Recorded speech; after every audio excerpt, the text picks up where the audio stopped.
Tonight, we are going to witness the most anticipated. Are you ready?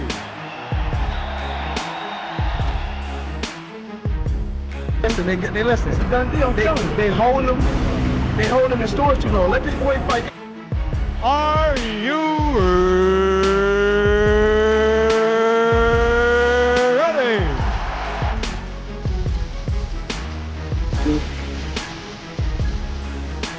Man, shout out to PGO podcast, man. I appreciate it. Oh, you already know, man. Representing Philly, North Philly, to be exact. You know what I'm saying? With my man Anthony, Messenger Thompson. He's trying to tell you, back in the day, it was all that. Are you ready? You already know, PGO, Put Your Gloves On podcast. Shout out to my guy, Ian Thompson, the Messenger. He was that man back in the day. I don't know. All I grew up watching. Ian Thompson, me, Hopkins, my brothers. That's where I got my style from them. We all together. Shout out to my guy, Ian Thompson. PGO, Put Your Gloves On.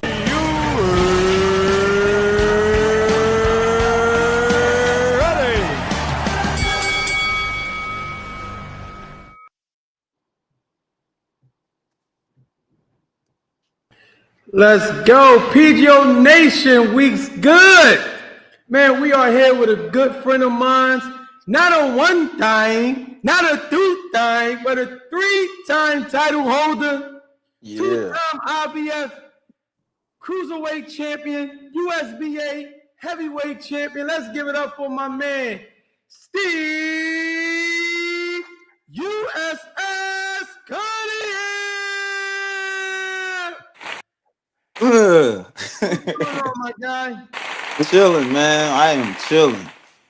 Listen, I just want to thank you on behalf of the Put Your Glove On podcast, man.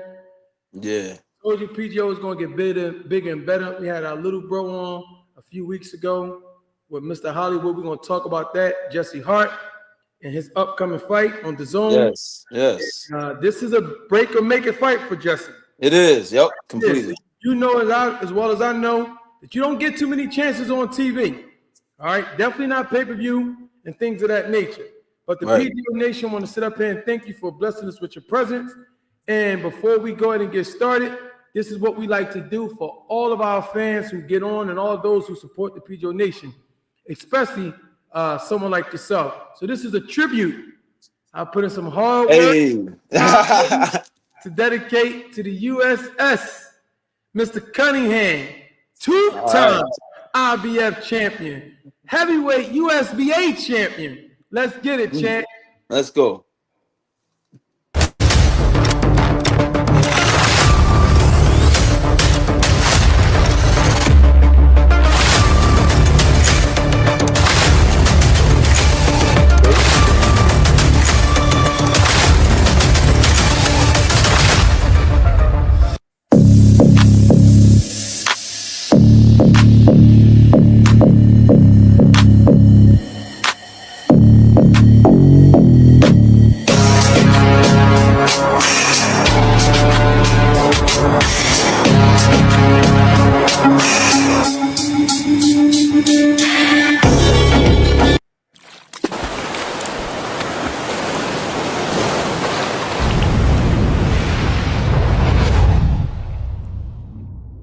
There we go. That was sweet. Thanks, man. I appreciate it. Now, there was a person, man, a very special person in that video. Yeah. That I got to bring up. This young man right here, man. May the Most High rest his peace. May the Most High rest him in peace and his soul. This was a beautiful man. This guy right here, I heard so much about him. It finally had my chances to be around him, sit up under him. Yeah. You don't have to know boxing, but you know that this is Tiger and Rock's father, Brother Nazim. And he spoke so highly about you. He spoke so highly about you being a man, a father, a husband. Yeah. What did this man mean to you? And what role did he play to you, not only just as your trainer, but as a man and help you develop to become the man that you are today? Yo, brother Nazim was like he was like a big brother, you know what I'm saying? Like a father figure, big brother type figure. just watching him, the way he was with his squad, his sons, his cousins, and Dynamite, and Sharp and all those guys, and even with his wife, just watching him, the way he dealt with the fighters. Right. He didn't come from a yelling standpoint. He came from a deeper perspective, like building you up first. Like that. He just, man, it killed me when I found out he passed. You know what I mean? It was just unbelievably devastating. Listen, this man has such an impact on you, right? Yeah. We'll be out in the tournaments. We should be in bed, but everybody got to stay up late at night to hear this man speak with the towel wrapped around his neck. Hey, man, let me tell you one thing about the messenger. Right. Yeah. And listen, when I was growing up, this was one man that I wanted to impress. As well as I know. You had to win the Nationals. Yep. You had to win a Ohio State Fair, a JO. You had to win something for this man to give you a credit. And when he gave you credit, it meant everything, man. Everything. Everybody loved Brother Nah, man. Everybody loved Brother Nah, man. And I'm going to miss him. I know he's well missed from so many people. And he did boxing good. This is the man who busted Margarita. Right? Yep. Wound up busting them both in both aspects. So shout out to Brother Nah. You're gonna be forever missed, young man, and we love you. And that's one of the trainers who played a role. Anything else you want to say about Brother Nah before we go ahead and we move forward? Because we got a whole show and we about to get all in this. No, just that he a lot of people see his serious side. The down to earth, the kind of mean scowl, which isn't really a mean scowl, it is what it is. But we in training camp, that was the best. Those are the best times of my life. Training camp with him in the squad. It was hard work. Don't get it twisted. He twists your body up like a pretzel, but you knew you was gonna be in shape for the fight. But during the camp, man, we had so much fun, so many laughs, so many inside jokes amongst the squad, clowning each other. Man, them days was great. So he's a big goofy mug and a huge comic book fan too. That's a whole crazy thing about him. Well, we're gonna get to that because listen. Well, since you wanted to bring it up, I wasn't going to bring it up right now. Hey. I got to let the PGO Nation know about this young man. Not only is he, like I said, a 3-time title holder. This is black excellence here, y'all. We got to give it up for Steve USS Cunningham. This man has a gift. And right now, we got to give a shout out to you and your page. He has created his own comic book. Let me explain to y'all what he do. In fact, I'm going to show you guys just how gifted he is. I did my research, reached out to a couple of people, and they told me just how much you love historical comic writing. And he was inspired by the black character Spawn. And look at some of this great art that he has created. Y'all, check this out. Put the work out. Okay. Look at this. This is amazing and things of that nature. So we have to, if you can blow that up. Yeah, baby.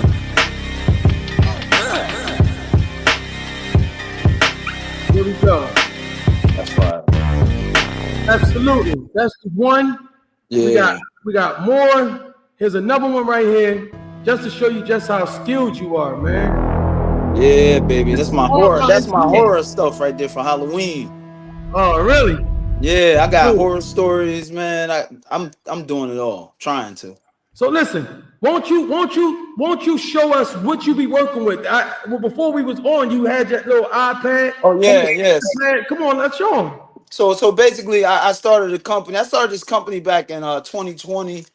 USS Comics. I've been drawing for years, all my life. Art major. I was an art major in high school.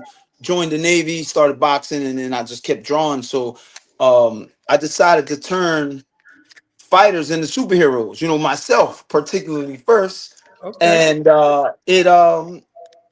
it came out nice. So then I decided to turn a fight of mine into a comic book. So I fought Amir Mansour for the USBA heavyweight title. That was a dope fight. That fight was crazy. You've been in a lot of barn burners, bro. Yo, that was yeah, that's good stuff. And I decided to make my first comic book about that fight. So USS versus Hardcore. That turned into a 3-part series. It did good numbers. It did decent. I sold a lot, man. I made about $4,000 off of Yes, that. yes. Shout out to the fans. USS Comics is my Instagram. USS Comics is the handle for all of it. And I just enjoy drawing, man. So then I did a story about Austin Trout. I did him his own comic book. Austin And Trout. Shout I'm out to just Austin Trout. shout out to Austin. Former, Shout out to Austin. junior middleweight champion. Yeah, WBA. Yep. So I Absolutely. just been drawing, drawing from there and making fighters into superheroes. So now lastly, my next project, what I'm working on right now is I'm taking gyms, boxing gyms, to trainer and about 40 fighters. I'm making them into a superhero team, doing like a 15-page comic. Real quick, champ. I'm sorry. Listen, Yep. we just put your IG page up there, USS All right. Comics. Make Yep. sure that you guys go and follow him. Listen, he has some amazing art. We want to Yeah, support Black excellency, man. This man is great. And if you don't mind, can you show your little sketch pad that you got or whatever you want? Yeah. So I draw on this joint, and this is like so this part of the joint you showed. That's my horror story. I got horror stories, like urban horror stories. This is a painting I'm working on right now. Actually, I'm finishing the painting, the actual painting. This is a hardcore Mansoor, choking up a android or something. This is one of me, like if you can see that. I don't know if you can. So bright, but Yeah, we can but see it, man. Yeah. So I got, I do a lot of drawing, man, and my big thing though is I'm going to do a children's book about Nice. my life getting into boxing, anti-bullying type. I've spoken at schools before, which I'm trying to get back into. Spoken at schools, talked about anti-bullying. I had my own gym back in Pittsburgh when I lived in Pittsburgh, and we had an anti-bullying initiative. So Nice. I'm gonna do like a children's book and bring that through. But outside of that, man, I just love drawing. Listen, and I appreciate it. We're gonna definitely support you. I'm gonna get behind it. My What's family, up? my squad, the PGO Nation. We're gonna continue to support. So don't be surprised if your followers go up on USS Comics. Hey, I need that. I need That's it. definitely the whole thing. So basically, real quick, I heard you mention bullying. Is that one of the reasons why you actually got into boxing, or was it someone, or is that the thing that actually got you into boxing? So bullying, being bullied was foundational in me boxing. It wasn't the sole reason, but it was foundational in me becoming a boxer because at the time I was what, 12 years old, 11 years old. I wasn't really a fighter. I wasn't really fighting. I grew up around friends and family, and then I go to junior high school, and I'm starting to get jumped. You know what I'm saying? Dudes is jumping me. I went to Shaw Middle School. High school you went to? I went to Shaw Middle School first. Okay. Got chased home by like 60 dudes because I didn't want to fight. I was a kid. I was in that kid mindset. I didn't want to fight. I ran from them dudes. Man, it was about the whole school chased me home, and then I got transferred. Huh? What the hell you do? I got smart with one of the I wasn't no chump. I wasn't a fighter, but I was never a chump. You know what I mean? So the one of the coolest dudes in school, we had beef, and we, hey, whatever, man, F you too. And they waited for me at the school, and I was like, oh, snap. You was like remember the old show Warriors? You had to run to the city to be safe, huh? Facts. So I get home, and my brother let me and the dude square off. He tapped me up a little bit, but that was that. But my mom transferred me out, and I went to Turner Middle School.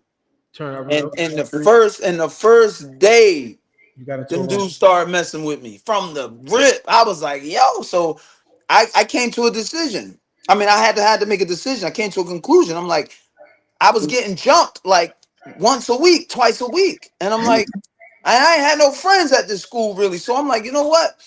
I can't not go to school. I have to go to school. So I'm like, I'm gonna just fight back because they hitting me anyway. So I start beating them dudes up. I start tearing them dudes up. Listen, we want to take something that we can laugh about right now, bro. But on a much serious note, shout out to you for having a mental fortitude to fight back. Yeah, for real. People, we want to send our condolences out to PGO podcast, the champ, Steve Cunningham, and everyone that's watching. For those who have been bullied and have not decided to fight back like you, bro. There's some people who have taken their lives. Bullying is something that's very, very serious. And by no means is we gonna undermine that. Right. Downplay it. Flowers and your roses, because you could have simply, man, you could have been one of those who have decided to give up. Yeah. You know, you're talking about getting jumped once a week. That ain't cool, bro. So it was crazy. You are definitely a testament. Salute to you, brother, for being strong. Thank you. And being an example and giving back and inspiring to those, letting they know that they do have a voice, that they do have an option, and murdering or suicide is not one. Not one, you right. can get the help and you can learn to fight back in the right way by enlightening and making people aware of bullying. And let's run these likes up, man. We got too many people in here. Let's run these likes up and get this thing started. Champ, I want to transition real quick because we talked about a male who played a very, very important role in your life. But I want to know, what does this picture mean to you right here? Hold on, let me see. Let me get it up to the stage. There we go. Hey. Who is that right there that's holding up that be Mar holding up my Hall of Fame inductee? Hall of Fame, yeah. Yeah, oh, man, that coach right there. Let's talk and give her flowers, man. Facts. That's Coach Sharon Baker, man. Female, she's a female icon in boxing here in Philly. Absolutely. You know, she's trained some top names, man, some good names. She's been an understudy of Brother Nazim for a long time. She's been part of my team for a long time. She still is. She's now my head coach. Right on. Shout out to Brother Nazim not being here, but she's a killer, man. She know what she's talking about. She knows exactly what she's talking about. She knows what she's doing, man. She a beast. So now I just want to ask you, how hard was it? Because obviously you work things out. She's still in your corner. Right. Was there ever a stumbling block of communication when she is a female coach in a male-dominant sport? Did you have how was that transitioning, taking orders from a female? And you also coming from the service too, right? Yeah. I mean, for she's been in multiple camps. Right. You know, she's been there. Hey, coach, you know, brother Nazim was great at implementing the team, getting them involved, because I had Buddy Osborne as an assistant coach / cut man. And I had Coach Sharon as an assistant coach, and then Nazim was the head coach. And he made he just meshed everything well because it wasn't all on him. And when it came to getting the credit, hey, Brother Nazim, you so great, you did great with him. He'll shift the attention right off to Buddy and Sharon. Hey, man, listen, I had help. This is who helped me, Coach Sharon, Buddy Osborne. So it was easy. It was easy shifting to her, you know what I mean? Because she family, and it's the same information. Absolutely. This young man on the end, can you tell the people who that is right there? Willie, man, Gladiator Gibbs. I just talked to him a couple days ago. Man. Willie Gibbs, man, he was a monster, amateur and pro. My goodness, man. People don't know about him, but they gonna learn today. Shout out to my brother. Shout out to Willie, man, the Gladiator Gibbs. One of the most sweetest and likable individuals you can know, man. Listen, he good peoples. He motivated me so much. But check this out, right? Because we about to get into the nitty gritty and the crux of this interview. We about to get all in your business. Before we get to that, because you're going to take, But before we get there, right, Champ? Right. We got to go back to the beginning, right? That was just Willie Gibbs, right? So we're going to talk about this picture right here. What does this picture mean? Come on, what this? Oh, so yo, I'm gonna tell you. Hell yeah, I'm gonna tell you the truth, man. Me being chosen. I don't think we can even blow that up. No, let me see. That's fire. I still got that joint. I got it blown up. I got that joint blown up. Once I unpack all my stuff, and man, that joint most definitely going up on the wall, baby. Back on the wall. Listen, so I just want to give the PGO a quick glimpse of stardom, greatness, right? It's just like football, basketball. When you are at the elite level, you run into other elite fighters. Right. Now, at this particular time, I didn't really know who you were. Yep. But my brother, shout out to Wild Weezy. What he did was, Willie Gibbs in the building. Willie in the building. My God, what's going on, Willie? Listen. One thing about me, I don't care if I got $1 million, 10 million. That's not going to change me, man. I'm never going to shy away from those who meant so much to me, those who I looked up to. And Willie Gibbs was one of them, because before I began to win, Willie learned and showed me how to win, as well as Raheem Brown and all these guys. So I wound up meeting you, because at this point, I wasn't even professional, Steve. I was you what? I didn't know that. No, I was the #1 amateur. That's all it was. I was dominating. Okay. You guys turned pro before me, if I'm not mistaken. Yeah. I was at that time. I was like 11-0. See what I'm saying? And I heard your name, but what happened was my brother, he wound up saying, Champ, you're picking up steam now. My man King Raheem, what's going on, bro? That is another one that I look up to. I don't shy away to what this young man means to me. Indeed. I met you through, we got through a publicist. This was my publicist. He said, listen, this is who's making noise in Philly. Steve Cunningham. So I'm hearing Steve Cunningham. I'm like, I don't know, dude. But I'm going to get it real quick, and I'm going to get back, because it's about you, Champ. No, you go ahead. I remember coming in Shoeless, right? When I was fighting Cradle Wrestler Soul, Tobias, and Najee, who fought a contender from Shoeless, right? And I seen you, and I'm like, the first thing that came off that caught my attention was your body. I'm no pause. I'm like, damn, this dude ripped like a mug. Because listen, what they don't understand, they may call pause on me, but you can back me up on this. I got As a fighter, the first thing you do is look at a person's body frame, his body type, and his size. Because you want to know, damn, is he my weight? Will I ever have to box him? Now, I never got a chance to box you, but I boxed much taller, bigger people like Willie. I boxed Willie. I boxed Rasheem. I boxed Yusuf Mack. I boxed people that were bigger than me. But I remember you got on my nerves one day, bro. Word? Let me tell you what you're doing. I was telling this to my lady. As I'm in Shooters and I'm boxing, and maybe it's a little bit of, I ain't going to say, but I'm hearing you, right? I'm hearing your name. Your name is starting to ring bells. Right. And all I keep hearing, I look at you. First of all, you built like an action figure, right? I'm like, the boxing TO, because that's what I always call you, the boxing TO. Somebody like, hey, that's Steve over there. And I'm like, all right, I'm looking at it, all right. And all I keep hearing, PGO, I'm telling you, boom, boom. All these punches all day long. All he did, yes, definitely shout out to Tibbs and Cat. Yeah, so I'm like, dude, so I look at you, I'm like, damn, this dude is like a damn machine. He will not stop punching. Man. Now, just wonder, you may not have a first introduction experience me, but once you ran across me, what was it? Because I got another picture for you that we go back, but let me get your answer first before I pull up this picture. Go ahead. Oh, you want me to pull up the picture now? No. What was you saying? What was the question? I was just basically saying, did you have like a story when we first met? When we first met, when I remember we first met, I do vaguely remember seeing you in Shoelers, but because Tibbs and the guys, that was a great time, man, with them in the gym. But when Rob Sattler put us together, this was my first time meeting you and Rasheem. You know what I mean? So because I had already knew Willie, but I had heard of you. Being good and skin, and I saw you. Like I said, I saw you at shooting, so I knew you was good, and I was just so honored being put into this group because I'm from Philly, but I didn't start boxing in Philly. Wow. Because I started boxing in the Navy, and I was gone 96, 94. I joined the Navy, and I came back to Philly in 2002. Right now, but when I come back to Philly, now here it is. I'm a national champ. I'm 11-0 as a pro. I'm signed to Don King, and everybody like, who the fuck is this dude? right. Only if they knew, right? Only if they knew. Because I was saying the same thing, because at this time, I'm not being arrogant. I'm starting to take over. I'm starting to come into my own.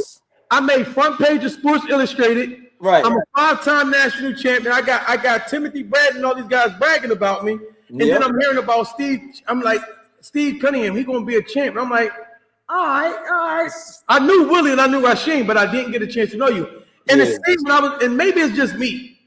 I'm not a hater, but when you see other people, I'm like, You seem kind of standoffish because you was in the corner by yourself, dude, and you were just working. You were just working. I'm like, damn. And I listen, game peak game. Yeah, facts. Kill. I'm like, this dude's the real deal. He and that's all I heard. I'm looking like, damn, dude, just punching nonstop. But I got a picture for you. Now you might not remember this one, right? And this just shows you how greatness comes into in the full circle, right? Do you remember this? Because I don't know where we was at. Yo, let me see. Look, that's the young Steve Cunningham right there. Ain't it? I don't remember that. I remember that jacket though that you had on because that joint was fly. Yeah, I remember. But I don't remember the event, man. Was it a convention or something? I think it was a convention, and that jacket. Shout out to my man Marvin Mack, the USBA champion. He has an amazing clothing line. Yeah. What's up? Listen, shout out to my therapist, man, who you know what I mean, take care of my body, my crack of my back and everything, my chiropractor, Isaiah Corbett. Doc always come and show love. But yeah, I don't even remember when this was, man. I don't either. I don't remember what event. I don't even know if we were in I mean, we had to be in Philly, right? It was definitely in Philly. It was at Love Park. It was at Love Park, but I don't remember the occasion. But you know what? Enough. Huh? Yeah, that's Love Park. This was the event with Gina and them. No, that wasn't it, babe. Because Gina and them was at the Charlie Mack Celebrity Weekend. But you had Celebrity Weekend with Charlie Mack? No, I wasn't. I was there, so that wasn't that. That wasn't. Yeah, I wasn't linked in, man. I wasn't really like in tune like that. All right, now it's time to get busy. Listen, we didn't tie the knot. I love you, brother. I know you love me. But listen, I got a video, right? Right. Oh, we got my man Greg Hackey, man. Listen, Greg, man. what up, baby? Shout out to my man Hackey. Listen, hey Hackey, you know you got to pay your dues, brother. You got to come through tomorrow. I'm posting a video of man Greg Hackey, the messenger versus Greg Hackey on the pad work. He really tried to work me. See, they do all this cute shit. We ain't do all that back in the day, right? We ain't do all that back in the day, Steve. We punch. We punched, man. We went to work. With Hackey. Hackey pad work is not the Floyd Mayweather. Yeah. That's the cute shit. That ain't how we did it. So shout out to my man Hackey for coming to show love. But listen, I'm about to show a video. Okay. I need you to dig deep, and I want you to take us, the PGO Nation, back to this, man. When I first seen this video, and right now, and I'm dead serious, it gets me so emotional that it damn near bring me to tears, bro. And I think if people can understand, as if this is from a fighter to another fighter. Yeah. What I'm about to show you, bro, I want you to explain how you felt in this moment. And I hope everything goes well and it does not stop with me. Give me 1 second. Right here. Tell me how you felt. Because all I heard is hallelujah. Okay. Oh.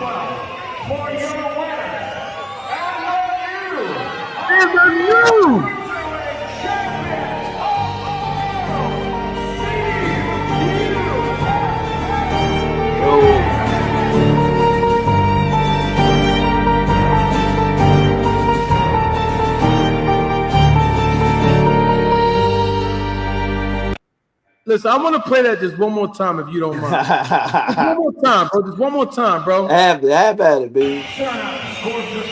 Listen, man. Listen to what fans said, PGO. For your winner, IBF Cruiserweight Champion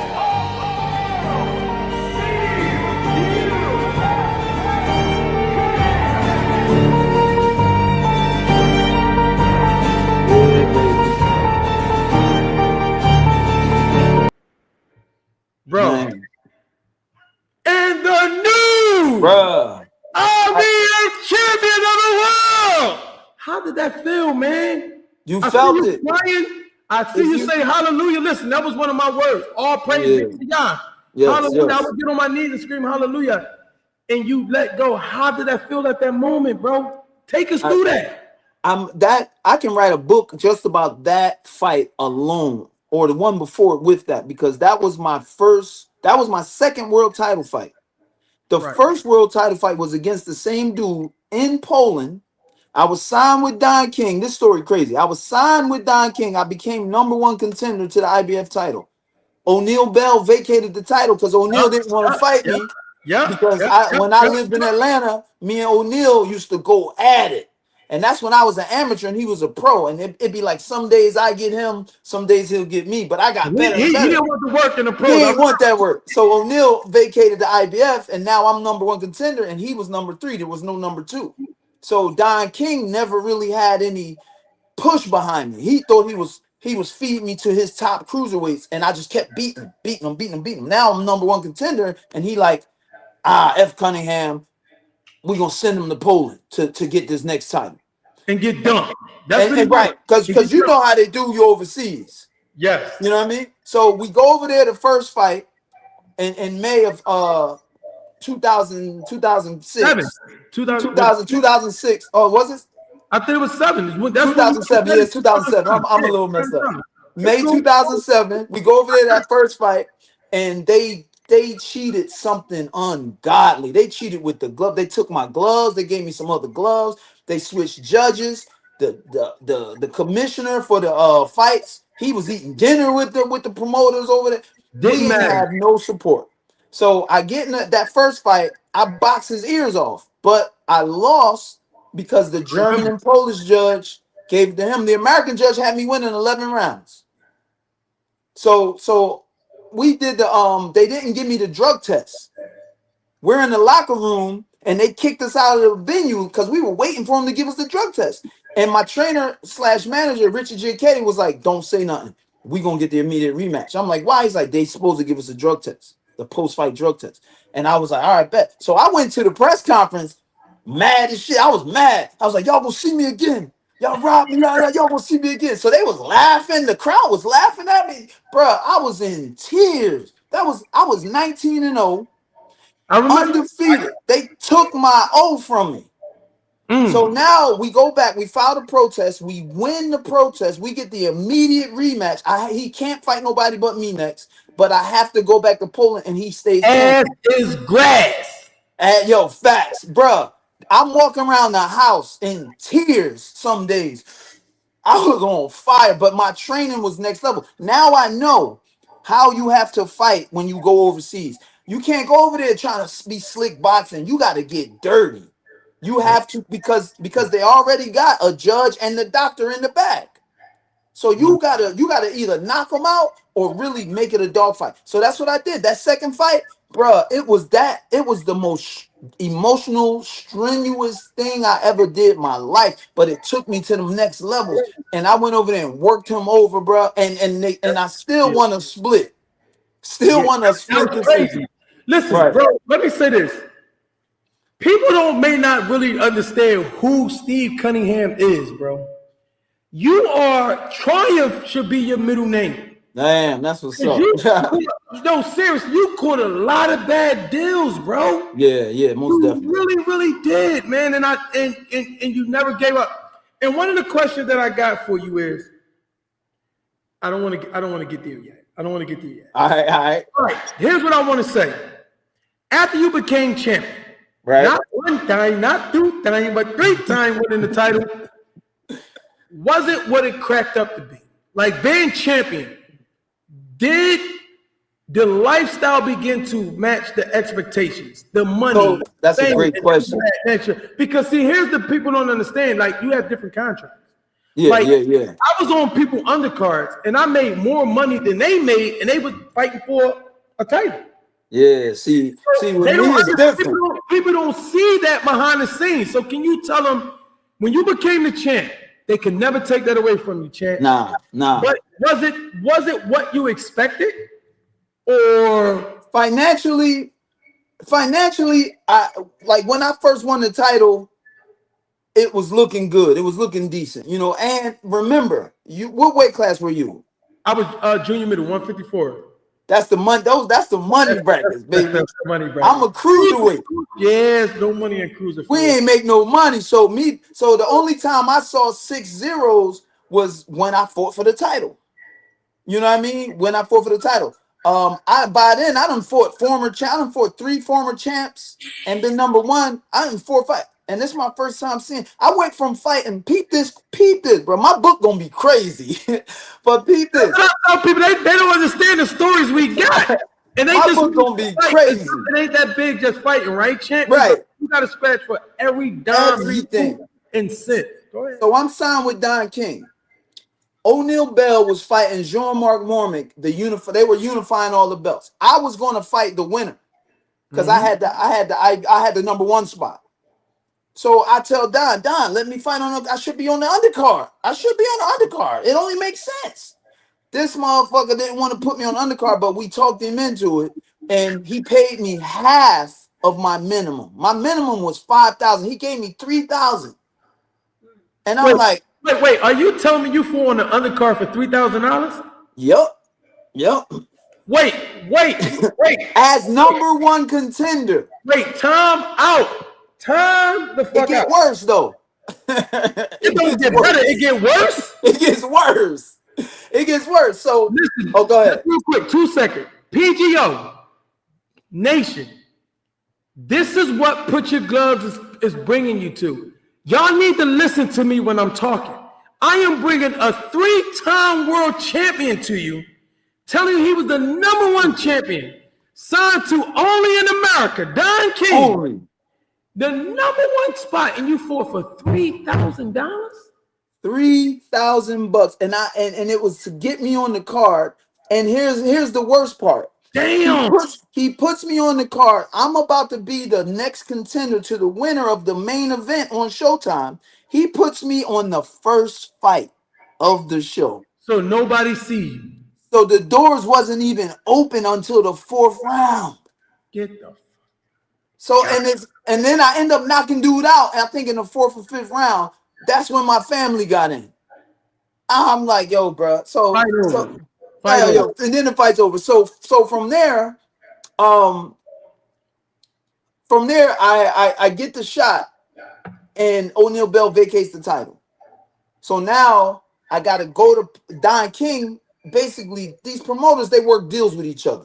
They're not enemies. I tell people all the time with the Muhammad Ali Act, they don't understand. Right. Exactly. These promoters are not enemies. So what we basically found out was they give this promoter something, he'll give them something. So Don thought he was giving them a world title. Hey, watch my back, I watch yours. I'm gonna lose the purse bid. Don King lost the purse bid, and the Polish promoter won the purse bid. And he had to fight in Poland. So I had to go to Poland for both fights, and I ended up getting the belt. So that's why you see that emotion and that fierceness, that victory, that triumph come out of me when they announced me as the new bro. Bro, I still feel that. I look at that video right now and a tear come down my eye. No, listen. I promise you. When I went to your page and I watched this, I cried. I'm dead serious, bro. Yeah. And even right now. I swear, bro. Swear. It get me emotional because one, I love my part. You good. And I love to see you being successful, bro. I know what that felt like. Yes. I understand it. And you like crying and just like, damn, like people don't know. I tell people all the time, you can have your master's, you can have your PhD. Yeah. When you walking down that graduation aisle, kudos to you. But ain't nothing like walking out that locker room, bro. Nothing. That is the longest walk that anybody can take. You know why? You could be a basketball player. Right. You could be a football player. But nothing gives you the ability to pound on your chest like being a champion. One-on-one. Everybody wish they can fight, bro. How was you in the back? Look, I ain't got a jump shot. Right. It's an embarrassment. Yeah. And there's a level of humility you need to say, I can't fight. How many people say, I can't fight? Everybody think they can fight, champ. Everybody can think they can fight. So now, was that your highest point at when you won that title? Would you say that that's your highest level or achievement in your boxing career? You felt complete. So tell the PGO Nation, if that wasn't after winning the title, when did you feel like I reached my pinnacle? Like this, oh man, finally I made it. I'd say when the next fight, when I'd be like, damn, I made it. I'm really a champ. Because you know they say you're not really a champ until you successfully defend it. So, and this is what I'm saying about my book, bro. My book gonna be crazy because the next fight, I don't get a fight until another 12 months. Messing with my promoter, right? I'm the cruiserweight IBF champ. I'm trying to capitalize. Now I'm making 6 figures. I want to make this money. I want to fight as much as I can. I don't get a fight until December of 2007. This is the side they don't. Hold up. I'm sorry, 2008. I think it's 2008. Or yeah, no, that was 6, 7, whatever. But the next year, I got so many dates. I understand. But my next fight is against this killer, Marco Huck, undefeated.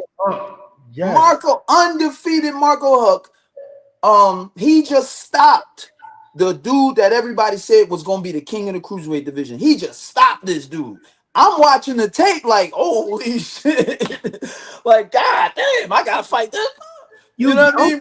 You don't think easy. But that, me seeing him do that made me up my level. But here's another thing. My promoter lost the purse bid again. You know what that means? They had no confidence in you. No, they had no confidence in me. So I had to go to Germany in order to fight this dude. I had to go to Germany in his hometown. They stopped him. And then I ended up stopping that dude, bro. That was and the in-betweens that made this so much one of my best victories, I believe, is like he was so smug. He was so smug. They swore they were gonna beat me. It was crazy. I remember the fight. It was crazy. I'm a fan of Steve Cunningham. So he was doing all kind of things. They were doing stuff to make me uncomfortable, but they knew they were going to win. I had just bought a pizza shop, and they were like, I'm gonna knock him out, he gonna retire and go make pizzas for a living now. All type of dumb shit. And I'm like, bro, I'm from Philly. Like I'm not scared of none of this, you know. But I will say this: that's one of the fights where I cried before I fought. I remember. Now you touching. Bro, I went to tears because, and here's why. I worked so hard to get this belt. I worked so hard to make this money. I want to move my kids out the hood. I was living in West Philly. I was on 59th and Master. Damn. You know what I'm saying? As a world champion. I'm trying to get out of West Philly. I need to win. This fight was for $200,000. That's a lot of money for me. I mean, you know what I'm saying? Absolutely. As a champion, that's low level, but for me, my mom made $40,000 a year. You know what I'm saying? So that was great for me. And in training, I injured my leg running so much. So I went from running long distance to I started cross training, swimming, and doing other things. So my confidence wasn't 1,000%, but I still felt good because the sparring was great. You know, but I'm used to my runs, and I couldn't run. My leg was messed up. So, but I swam. So now, Don King loses the purse bid. I got to go to Germany, and I'm waiting for the van to get there to take us to the arena. And all of the media had written me off. The American media, the European media. Marco Huck's a beast. Cunningham, he didn't look that good in winning the belt, which I made it an ugly fight. You know what I mean? In order to win the belt. You did your job. Right. But so they didn't know I had other levels. So the media was writing me off, and I was listening to that and like, damn, I'm like, I can't lose this fight, man. Like I gotta win. And I'm like, you know what? If I lose this fight, this is gonna be the worst fight of his life. That's what I said. And I just started tearing up and crying. I went in the corner by myself before I let it out. And then I got on that band. Went in there and stopped that motherfucker in the 12th round. In the 12th. Listen, 12. I got a story just real quick. I remember, I don't know who it was. All I remember is the moment.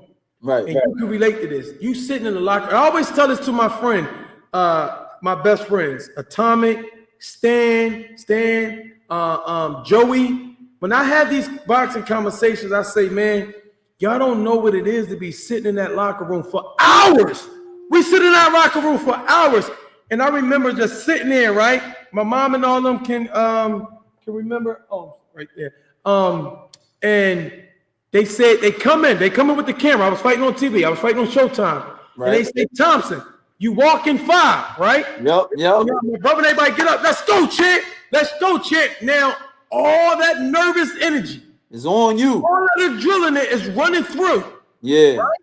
And tell me if you experienced this. You walk in 2 minutes. So now I stand up. The camera's in my face. I'm jumping and I'm hyped. I walk out the room, right? Because you walk out your locker room. Right. And when you get through that tunnel, you see every damn body. Everybody. I walked to the ring crying, Steve. I feel you. Crying. I feel you. Have you ever experienced anything? Listen, PGO Nation, I couldn't stop crying. I was so emotional. Yeah. So overwhelmed. And I'm saying to myself, I'm killing this motherfucker. Yup. And I'm in the ring, and they like the message of 24, no. And I'm just like crying. And soon the bell go ding, everything said. It's gone. Yup. I cried. Right down. For me, is as soon as that first punch is thrown, all that nervousness is gone. It's motherfucker, we in. We in. Let's work it out. You know what I mean? That's it. I got a question that I want to know. Yeah. After becoming a champion and all the notoriety, right, somehow affect your relationship with your family or your wife at that particular time? No, I mean at that time, like this is my thing, right? I was so dialed in to being a champion, staying to getting to be a champion, staying a champion. I mean, becoming a champion and staying a champion. That if it did, I didn't notice. If you get what I'm saying, like you know what I mean. Like I was so dialed in because I was like I'm doing what I need to do as a father, as a husband, as a fighter. You know, I'm making this money. My family's taken care of. I'm here for them. I switched my training camps from going out of town to Philly.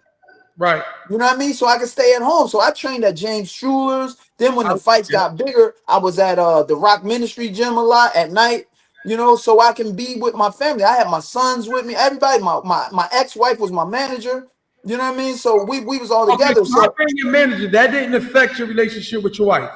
Nah, because she, you know, my daughter had the heart transplant or the heart defect. And she got home from the hospital in 2005. So my ex, she stopped working to be with my, you know, the nurses. We had nurses, but my ex wanted to help too. So that's, thank the Most High, that's when I started making 6 figures. So it's like, yo, I got you. I got the family. You know what I mean? And so that helped us. You know, it kind of, I would have said back then, it helped us stay closer because, you know, as I traveled, she traveled. You know what I mean? Cool. I got something for you, champ. And once again, I'm about to try to get in your mind, right? Yes, we got a lot to move forward. And this is what happened when you got so much to talk about. PGO Nation, forgive me. I'm going to try to move forward because I want the PGO Nation to ask their questions. I want people to be able to know who Steve is and things of that nature. We have something called Pad Work, a segment where we call people up. We put the link in the chat and they come up, they talk to us about whatever it is. Go. But I got something for you, Steve. I want to know this right here. First of all, before I go this, I got to throw out a you question. As a heavyweight, what is the heaviest you weighed?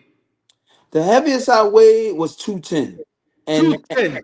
Light in the ass to be fighting heavyweight. And that was only because I drunk a gallon of milk before I got on the scale. That was the Fury fight. So I was really like 206, 207. That was what fight? The Tyson Fury fight. The Tyson Fury fight. Okay, now y'all heard, this is how the creator worked. I didn't bring up Tyson Fury. He did. How tall are you? 6'3". 6'3". Yeah. So now I'm going to play this video. And I'm going to ask you a question, but I'm going to throw you the alley-oop, and then you can all right? Tell me what you was thinking at this moment. This is Tyson Fury. Now, mind you, everybody knows Tyson Fury from Deontay Wilder and things like that. Yeah. But Tyson Fury, in my mind, if you understand boxing, he's one of the greatest heavyweights to ever do it. Yes. Without question. And I'm putting him up there, and I might get some slack for this. I'm putting him up there with the Foremans in them. 80-inch reach, you damn right, one Liddy. I'm going to break it down, but I want to know, what was you thinking at this moment, Steve? on, I'm sorry. Wrong video. Let me remove this. My bad. My bad. Hold on one second. Hold on, right here. Here you go, right here. No, this right here. But he needs to control it. Yeah, it's very important he controls it. Oh, he didn't see it coming. And there is a long, long way to go in this second round. And Cunningham suddenly sees his big chance here. Goes for the right hand over the top again. All right. Now listen. Now, for those who do not know, that is Tyson Fury, one of the greatest fighters. I'm going to say one of the greatest heavyweight. Now, I asked you this question on purpose. Right. The heaviest you got is 210. Yeah. Tyson, you're 6'3". Tyson Fury is 6'9", 265, 285.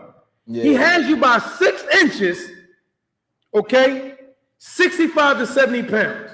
Right. But once you dropped him, what was you thinking about? What was going through your mind at that particular time? That's all the PGO Nation wants to know. Now, he wound up surviving, but to me, it's not a bad thing to lose to a Tyson Fury. Of course. And you light in the ass, bro. I'm sorry. Right. I mean, he got you about 75 pounds. Right. And 6 inches. And I don't think people give him enough credit for him to be that big. That one, he's nimble. He's slick. Yeah, he's very much so. And to beat 285 pounds, 275 pounds, he be in shape. Yep. What did you think about when you first dropped him? Was you like, I got him? What would you think? What I was saying, I hit him with that overhand right, and I walked back to the corner like, yeah, but I was like, yo, Brother Nazim is a fucking genius. That's what I was saying. Like, Brother Nazim was right. Like, he told you about the overhand? The first day we signed the contract, faxed it off. We went to the gym. He got up on top of the ring and had the medicine ball where he was about 8 inches higher than me. And he was like, you're going to knock him down. You're going to sit him on his pockets with this punch. And we drilled that overhand right every day in training camp. Boom. You under that. Boom. And so when it happened in the fight, when Fury threw that lazy 1-2, that overhand right, I didn't even think it. It just came out. Bop!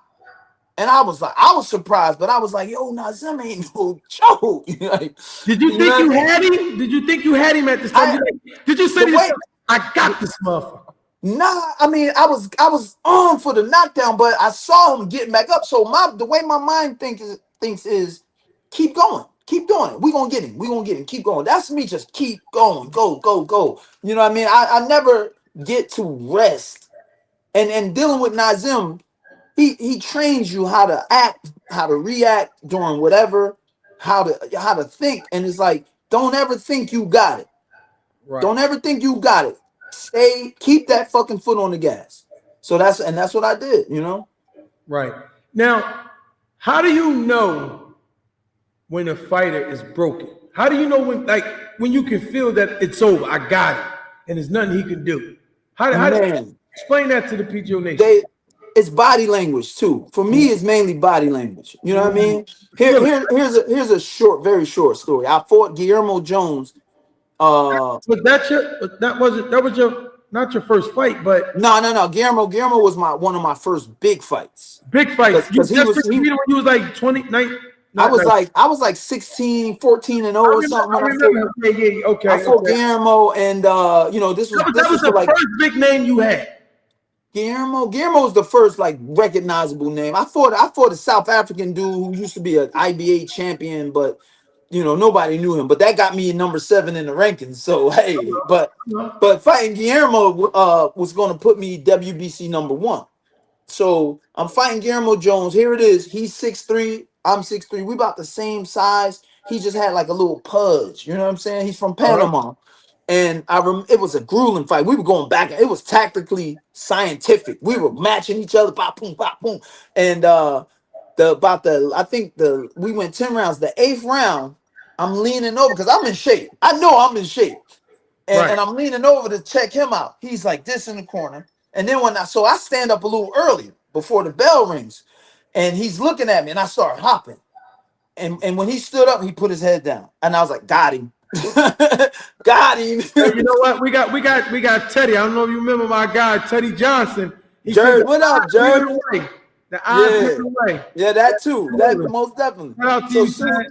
so soon as Guillermo Jones looked down at his feet, he saw me jumping.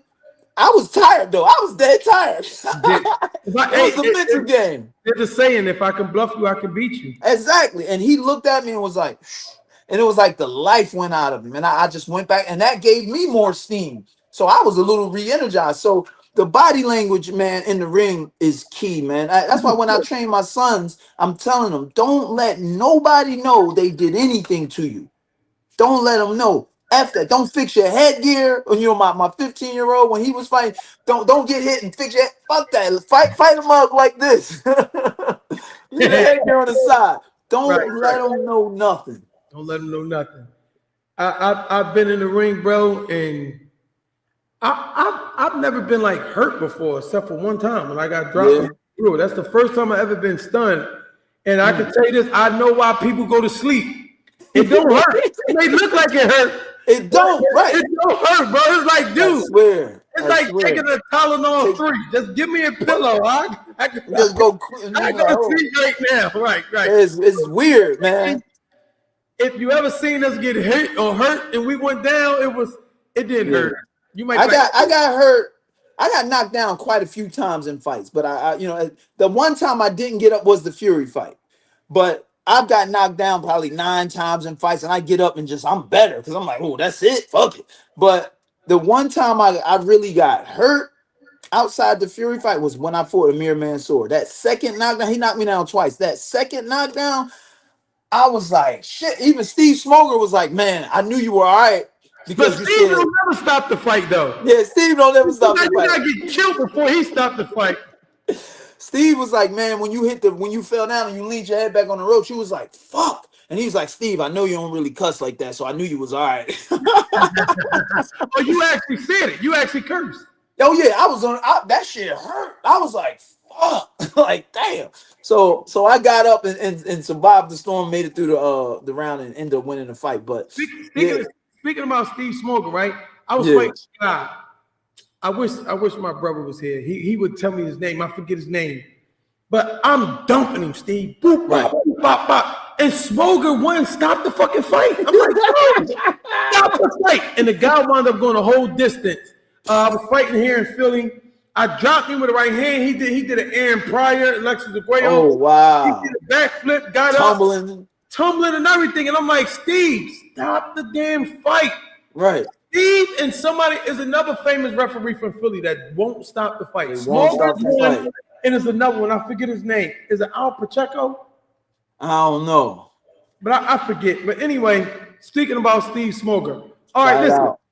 There's so many questions I want to get to, but we got so much to cover, and I'm sorry. I'm going to have to cover the joint. We got to get to your top 10. Okay, anybody that comes from Philly got to get to the top 10 because we have something called pad work, but I want to allow. We got a lot of people on. They've been in a lot of comments you can't see. People are definitely giving you flowers, but I want them to be able to give you ask your questions. All right. We're going to go to your top 10. We're going to bring your top 10, but right now you're going to explain to the PGO who you got and how your top 10. All right. All right. Yes, sir. So we got Joe Frazier as number 1. Yes, indeed. Okay. Anything you want to say about Joe and why you got him number 1? I mean, come on, man. Legendary. He fought Ali. He beat Ali. You know what I mean? The left hook. There's a clip that's going around on social media where he just casually throws that left hook and don't even finish the dude off. He just look at him like I know you hurt. Okay. You know what I mean? Joe is a icon, man. Icon. Like I say, I believe he's from South Carolina somewhere, but we still he's from Philly. He's a Philly guy. You got now. I can understand. I will reverse it. We're gonna compare mine to yours. His is very similar to Jesse's. Okay, yours is very similar to Jesse's. Word? That's what's up. Very similar to Jesse's. So you got Bernard as number 2. Yeah. I'm not arguing with that. Come on, give me a little bit about B-Hop. I mean, just the era of Joe Frazier. You know what I'm saying? And not saying Bernard fought killers, but the era was just the golden era of boxing that Joe Frazier fought in. You know what I mean? Like golden. So that's the only reason I put B-Hop at number 2. I'm not arguing with your list. This is very subjective, and this is one that I'm going to stay to. All right. So yeah, so Meldrick. Now we got Meldrick. Of Okay. course. Come on, baby. Come on, baby. Meldrick, man. Meldrick's the man. I'm still gutted about that loss, man. Definitely without question. I'm still gutted about that. I see Meldrick here and there at LA Fitness a few times the past couple years, and Meldrick number 3, baby. Meldrick's the son of Philly right there. We got Matthew Saad Muhammad. Listen, people don't know who Matthew Saad Muhammad was. They you don't. have to see him dead before he wake up. Yes. That guy, man, he was unique. He was special. He fought some hella monsters, man. He represented for Philly something special. Something special. Then we got Danny Garcia. Danny Garcia made everybody top 10. Mine's, Jesse's. Yeah. Danny, that dude, man, because Danny, when he climbed them ranks, man, and the names he fought, and in the fashion he was putting dudes out. Danny too. fought some dogs, man. He fought Errol Spence. He fought Keith Thurman. He fought Sean Porter. You name him, bro. He fought and every time outside of Philly, every time they talk about Philly boxing, Danny name is in there. Like, I swear, I'll be like, yo, I won't even hear my name. I hear Danny. So PGO Nation, you look forward because Danny is a good friend of mine. Yeah. I came before Danny. See, this is what people might not understand. I remember Danny when he was a little handsome kid with the ponytail asking me about how I win my nationals. He was winning the silver gloves. But we're going to get to Danny in a little bit. We're going to bring him up. Oh, all right. Next, number 6. Go ahead. Number 6, Tim Witherspoon, 2-time heavyweight champion. Overhand man. You gotta give Tim his flowers, bro. That's where I got that overhand right from. Tim Witherspoon's overhand right is legendary. A clap on that one right there, man. You know what I mean? Then we got number 7, Jackie Frazier, Joe Frazier's daughter. Jackie, she doesn't get spoken of enough in Philly boxing. I mean, she do on the undertone, right? The undertone. Right. But within our community, she does. But on the overtone, she should be spoken of more. Female boxing wasn't really existent when she was doing it, but she put it on them. She helped put it on the map, and then she did that super fight with Layla. Even though she lost, it is what it is. You know what I'm saying? Man, Jackie Frazier hit my number 7. I ain't arguing. Go ahead. I mean, Joe and Jeff Chandler, come on, man, the grandpa, the legend, the legend's legend. You know what I'm saying? Got to put Jeff. Then we got Georgie Benton. Come on, baby. The Philly Shell creator. That dude was so skillful, and he didn't get a title, which is sad, but he a champ to us. You know what I mean? Shout out to Waweezy. He actually broke down the whole history of Georgie Benton and all with Lou Duva in the Mafia ties. Yeah. Georgie Benton and why he never fought for a title. Right. Yep. Some crazy crap, bro. And then lastly, of course, myself, because I know what I've been through. You cheating as you should. You know what? Listen, when I put up my top 10, my brother said you ain't in. I said, nah, man. I got so much admiration for so many fighters. And listen, we really leaving so many people out. Facts. It's so many. You leaving out the Mighty Robinsons, the David Reed, the Zaire Raheem, Charles Brewers, the Charles. Come on, man. Charles the Hatcher, Charles Brewer. It's so many. It's so many. The Boogaloo Watts, the Benny Briscoes, the Cyclone Watts. Yo. Hey, listen. Please give me and Steve Cunningham for leaving anybody out. This is a top 10 is doing Philly fighters injustice. That's all I can say. Yeah. True. We need a top 20. You need a top 20. And even then, somebody gonna like, still gonna be leaving some mugs out. All right, here's my list, Steve. I'm all right. Are you gonna? Okay, I got. Ooh. So no. The producer wanted to go to Jesse's first. Oh, here go Jesse's right here. Here's Jesse's. All right. Now, Joe Frazier number 1, Bernard Hopkins number 2. Wow. Then he had Meldrick. So y'all got the first 3. Yeah. Number 4 is different. He got David Reed, which I love. Dave, I grew up. No doubt. But he got number 5, which was Matthew Saad Muhammad. Right. I believe he got number 6. You also had Joe and Jeff Chandler, right? Yep.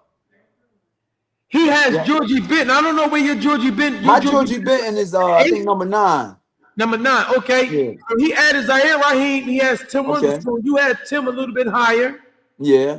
And he has Danny a little higher. So at the end of the day, y'all had everybody except for Zaire That's Raheem. crazy. That's crazy right there. Zaire Raheem. Here's go mine. Where's my list at? Okay, let's go here. This is my list. I got Bernard number 1. Yep. I think Bernard, you know. I can't argue that. Nobody can argue that, bro. You really can't argue Bernard. Winky Wright, Trinidad, Jermaine Teller. He fought the dogs. And he was he broke Carl Mazzoon record, if I'm not mistaken. Yeah, he did. I got Joe Frazier. Anybody that beat Muhammad Ali, right, you got to put up there. Right. I didn't put up Jimmy Young. I should have put Jimmy Young up there just for beating Muhammad Ali, but I didn't. I got Meldrick Teller. Listen, Meldrick, forget what you say. What you want to say? One of the most talented amateur and professional fighters. After Saad Muhammad, David Reed. People forget how skilled Dave was. Outside of him having his detached retina, Olympic gold medalist, he did win a title, and he wouldn't have lost to Trinidad if Trinidad wasn't cheating. I got Tim Witherspoon. I got to show my admiration for my big bro Zaire Raheem. I love him. Okay, got it. Listen, people forget how good Mighty really was. True. Like outside of the Gotti fight, fighting the Philip Holidays, fighting the Oscar De La Hoyas in the amateurs, beating him once and losing to him in the trials. Mighty was that boy. Gotta respect Danny Garcia, man. I feel you. Yeah, that's you can't go wrong. Nobody can argue either one of those 3 top 10s. Listen, nobody should be able to argue. Here's where I think you probably forgot, Champ, but I'm gonna remind you. Go ahead. Boogaloo Watts beat Hagler. Yeah. All right. Anybody that beat Hagler, damn it, you gotta make it. Yeah, I feel you. You gotta make it. You gotta make it. So, you haven't seen your brother-in-law in 2 weeks while Weezy. Listen, Miss Ellen. Listen, while Weezy, all right, that is Weezy Ruffin. All right, he's supposed to be here, but you never know what Weezy Ruffin is going to do. I wouldn't be surprised if he just pop up right now and say, "This is Wild Weezy in the PGO podcast. I'm your host, and this is Ant the Messenger, Pennsylvania Hall of Famer, along with Steve Cunningham." I don't know what Weezy gonna do, but like the 5 heartbeats say, remember the 5 heartbeats when Duck was saying, I wrote it in 5-part harmony. Eddie Kane ain't here. So listen, when Eddie Kane decides to come, he's gonna come. But until now, this train gonna keep on rolling. PGO gonna keep on going. So listen, we have a segment. Is there anything you would like to say before we transition and bring up anyone? Let's put the link, producer. Let's put the link in the chat just in case if anyone to come up and ask the champ any questions. Nah, I'm good. Let's go. Listen. I'm having a good time, bro. This is one of the best episodes I had. I'm good. You're a live wire. Look at you. Listen, before we go there, right? I gotta ask you a question. Yo. Yeah, you are 50 years old. I'll be 50 this July. 50 this July. Yes, sir. What the hell is your motivation to continue to compete at a high time level at this age? I love it, man. I love it. Boxing is it's like a girlfriend. You know what I mean? It's like, you know what I'm saying? It's like a wife. I love her still. Even though she did me dirty. So listen, I came to a realization. And I don't know if I believe I went into a little depressed stage after I had my injury, right? Right. But I had so many people to support me. My Nasheen, my brother, my mother, my parents, everyone. I'm very, very family oriented. So I don't know if I was able to fall into that deep, deep depression. Yeah. But I was a little bit bitter. What's gonna come? What's gonna happen when Steve Cunningham have to face the reality that it's time to wrap it up, champ? Oh man, it's coming. It's coming. I give it because I'm doing the TBL. You know, I'm fighting at the Team Boxing League thing. I did it last season. I'm doing it this season. I get some hits from like overseas to fight. I mean, I can use the money. You know, I'll do it. But I'm waiting on a call now. But overseas pays well. They pay well. Oh yeah. And I got a decent name over there. You know, I've been fought in Poland and Germany about 9 times. So they, you know, they really respect me. But I know. I mean, I'm still going to be part of boxing because I commentate. You know, I train people, and so once I'm put the gloves down myself, I'm still going to have them on kind of mentally and giving them to other people.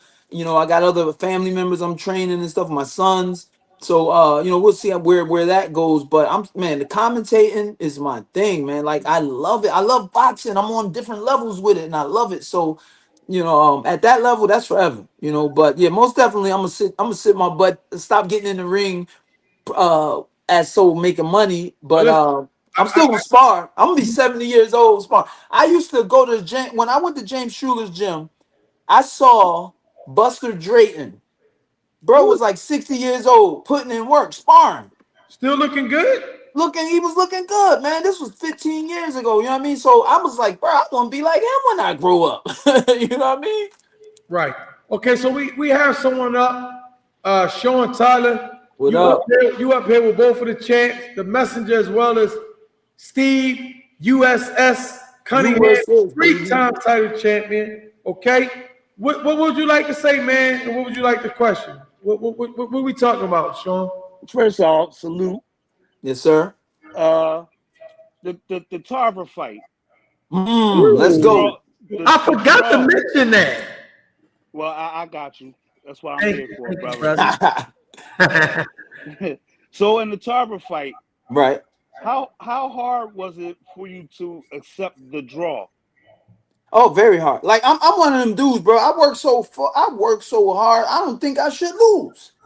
You know what I'm saying? I worked so hard. So me getting a draw, I knew I put the work in. I knew I beat him. He landed some good shots. He's a legend too. You know what I mean? Don't get it twisted. He's a legend. He's an Olympian. Let's get it straight. Right. He ain't sweet. He's not Roy He's not Jones. Roy.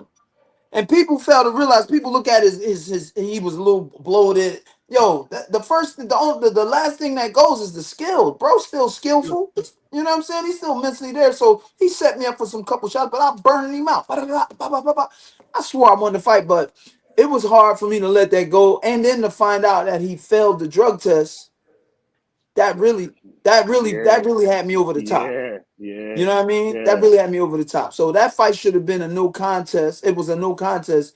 And that fight, to be honest, again, you getting some candid stuff on here, the messenger.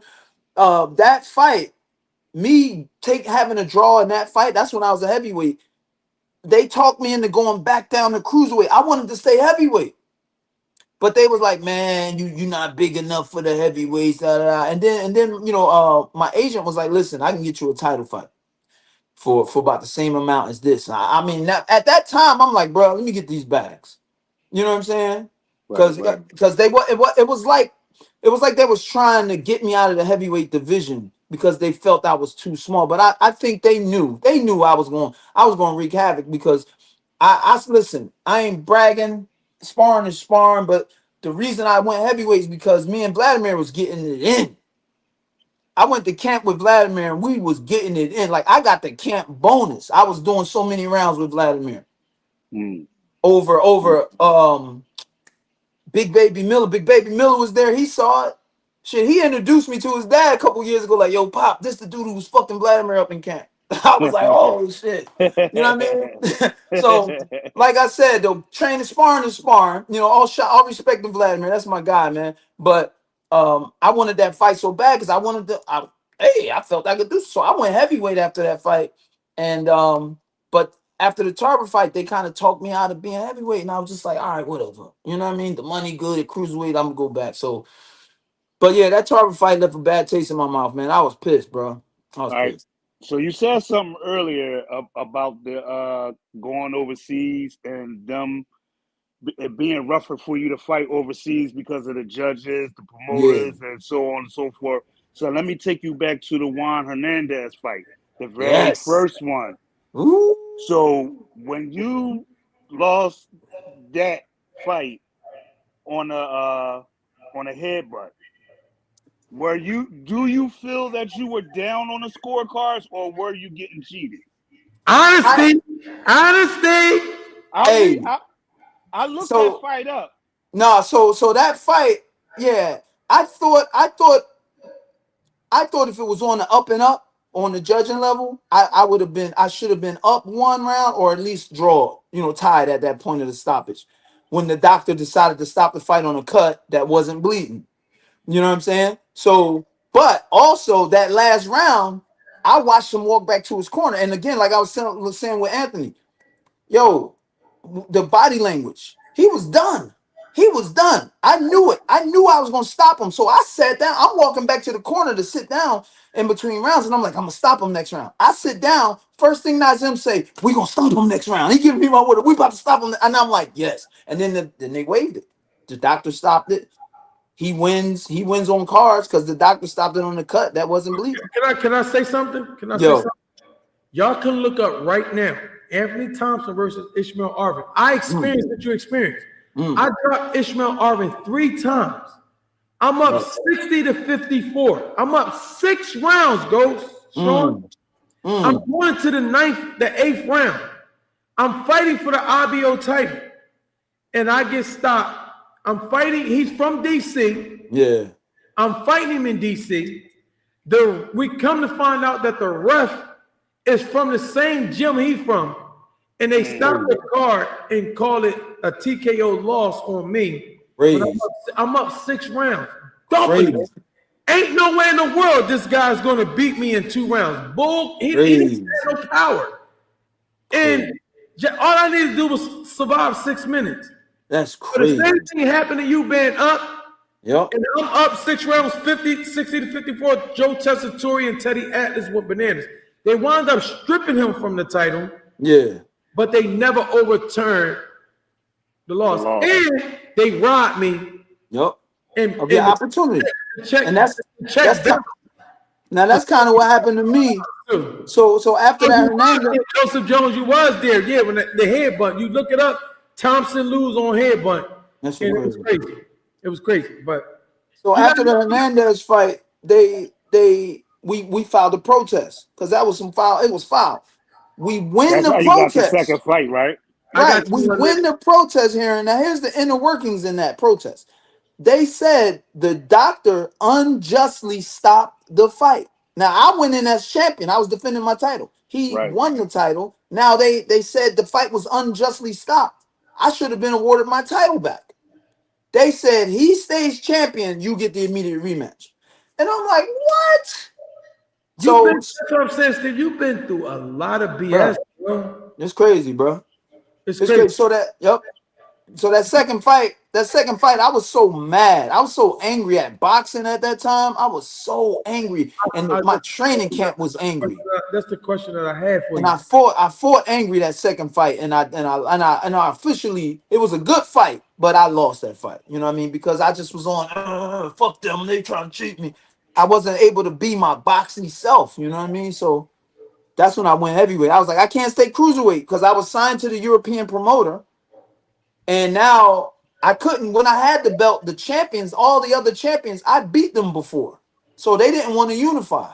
So now nobody wanted to fight me as a champion. So now they're just going to feed me to their guys and rob me overseas. So we got the breach. I mean, we just left the contract and I turned heavyweight. Steve, it's so many champions that got some bullshit stories like you, where you get the short end of the stick. I have a question for you. Go ahead, bro. Then I want to relinquish back the floor to Sean to see if he have another question because we got some more people in the studio that want to talk to the champ. Hey, it sounds like you've been through so much. Was there ever a time where you contemplated, if you can make this real quick? I'll make it quick. That you contemplated retirement? Yeah. Yep. It was after that second Atomic robbery. I was in the locker room.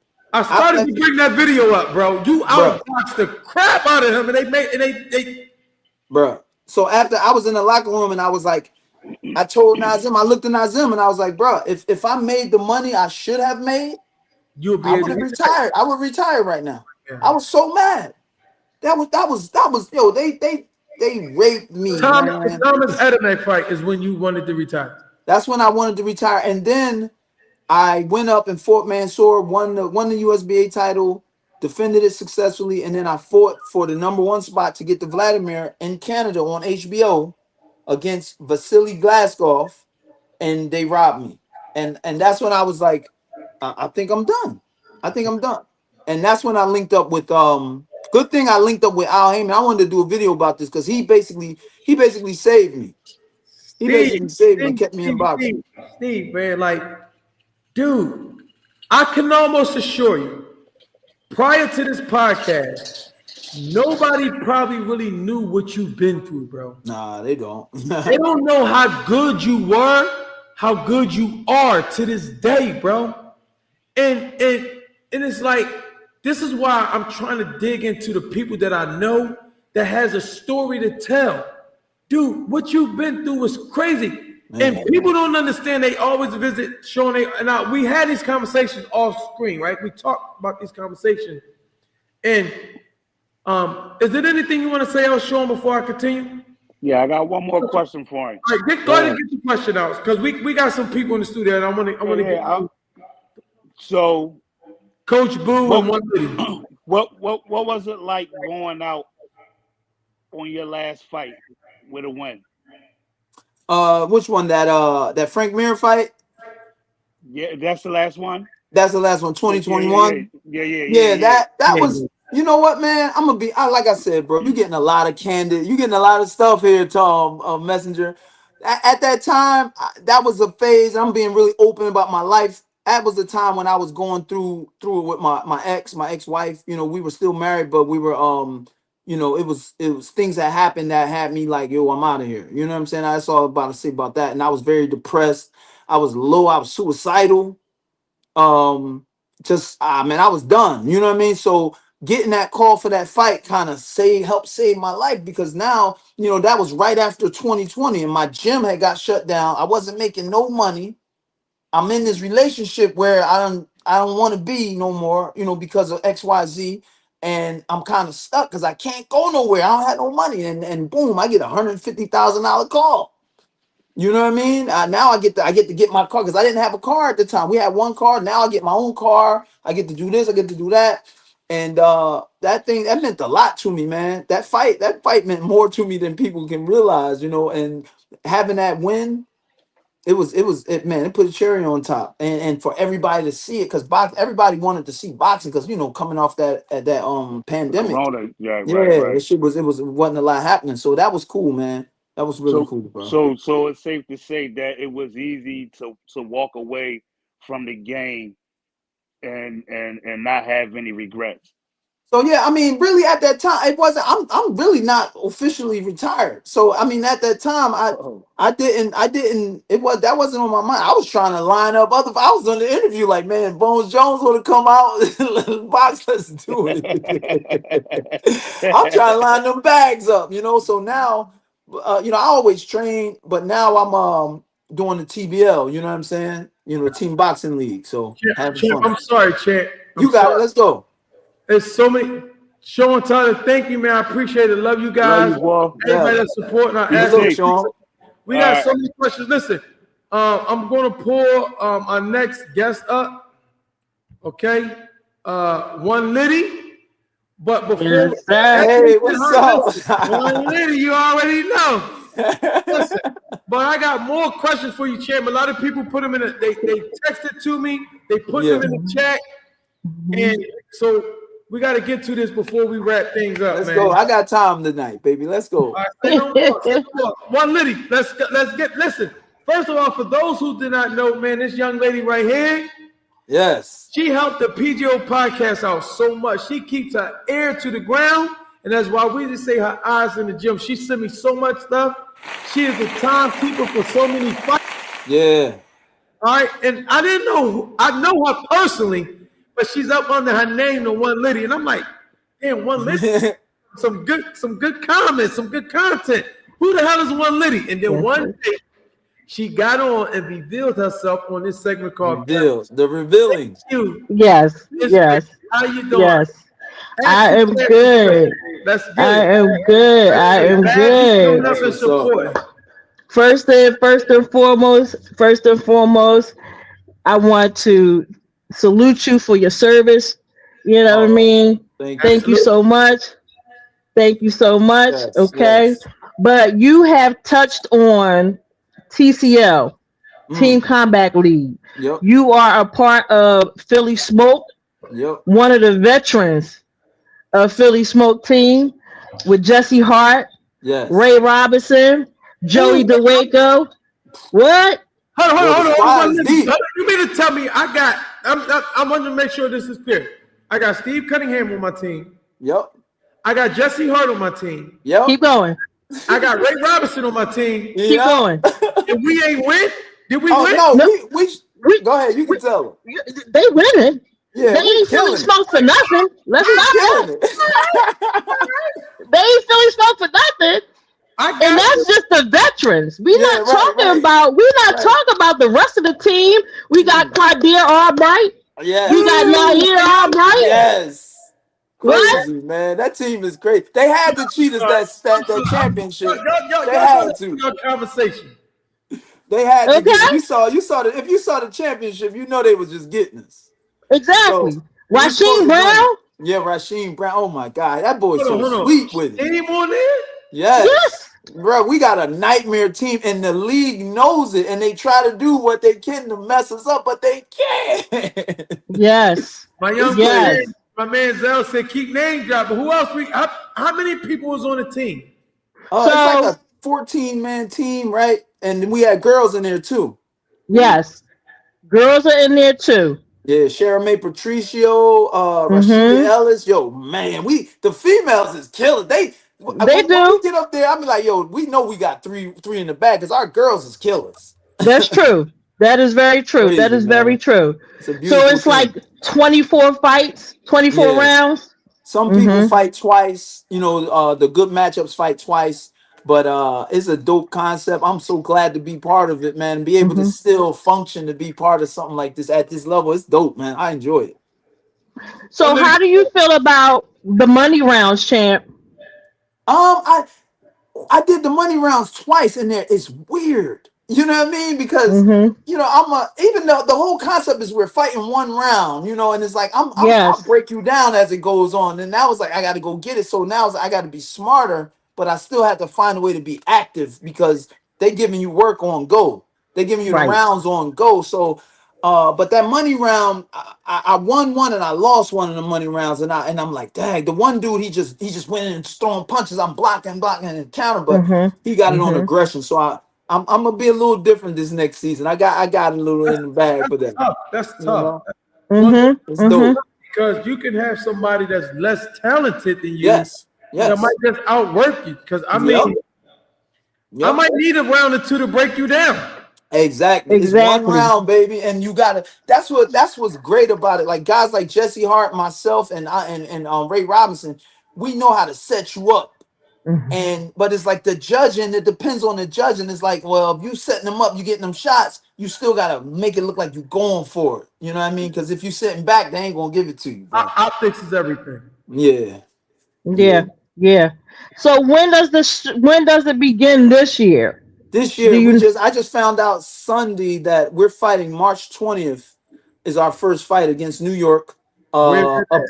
And Bali's Casino Hotel in Atlantic City, they sponsor our team now. So all our fights will be in the AC. It's getting bigger. It's getting it's getting bigger. It's getting much bigger. This thing will be big. Real quick. One of our fans, Nasib Prince, says, is Avery still on the team? Avery Sparrow. Nah, he was. Yeah, he's not. I didn't see him that last. That's my family, man. I gotta find out. Coach Chick Boo, as well as myself, was working with Avery. We gotta find out what's up with him because that's some talent we could use. Facts. Paul Cole was up there too. Who's that? Paul Cole was up there too. Yeah. Paul Cole. Yeah. It took him a couple fights to get the swing of it, but he finally got it, yo. Yeah, Paul Crow was up there, but I just wanted to come up and I wanted to, to say thank you for everything you have contributed to this sport. Boxing, Atlantic City Boxing Hall of Fame. You know what I'm saying? Listen, we salute you. I appreciate you. And you know what I mean? It's always a pleasure. It is. Same here. Yep. Thanks, champ. Give somebody else a chance. All right. Bye. And this is also one of the one who represents Danny Davis. We got him coming up on the show. Yes, sir. All right.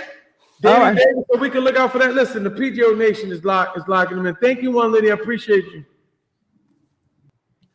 All right, Steve. Now, this is some questions that some people emailed and texted that I didn't get a chance to come in. Maybe they might not come up on Padwork, but we could drop the link. If there's anybody else that want to come up, they can deal with you personally. But these are some questions that was definitely sent to me. One of my nephews, he's a student of the game. He emailed me his questions, and I was like, damn, Neff, I might have to steal some of these questions.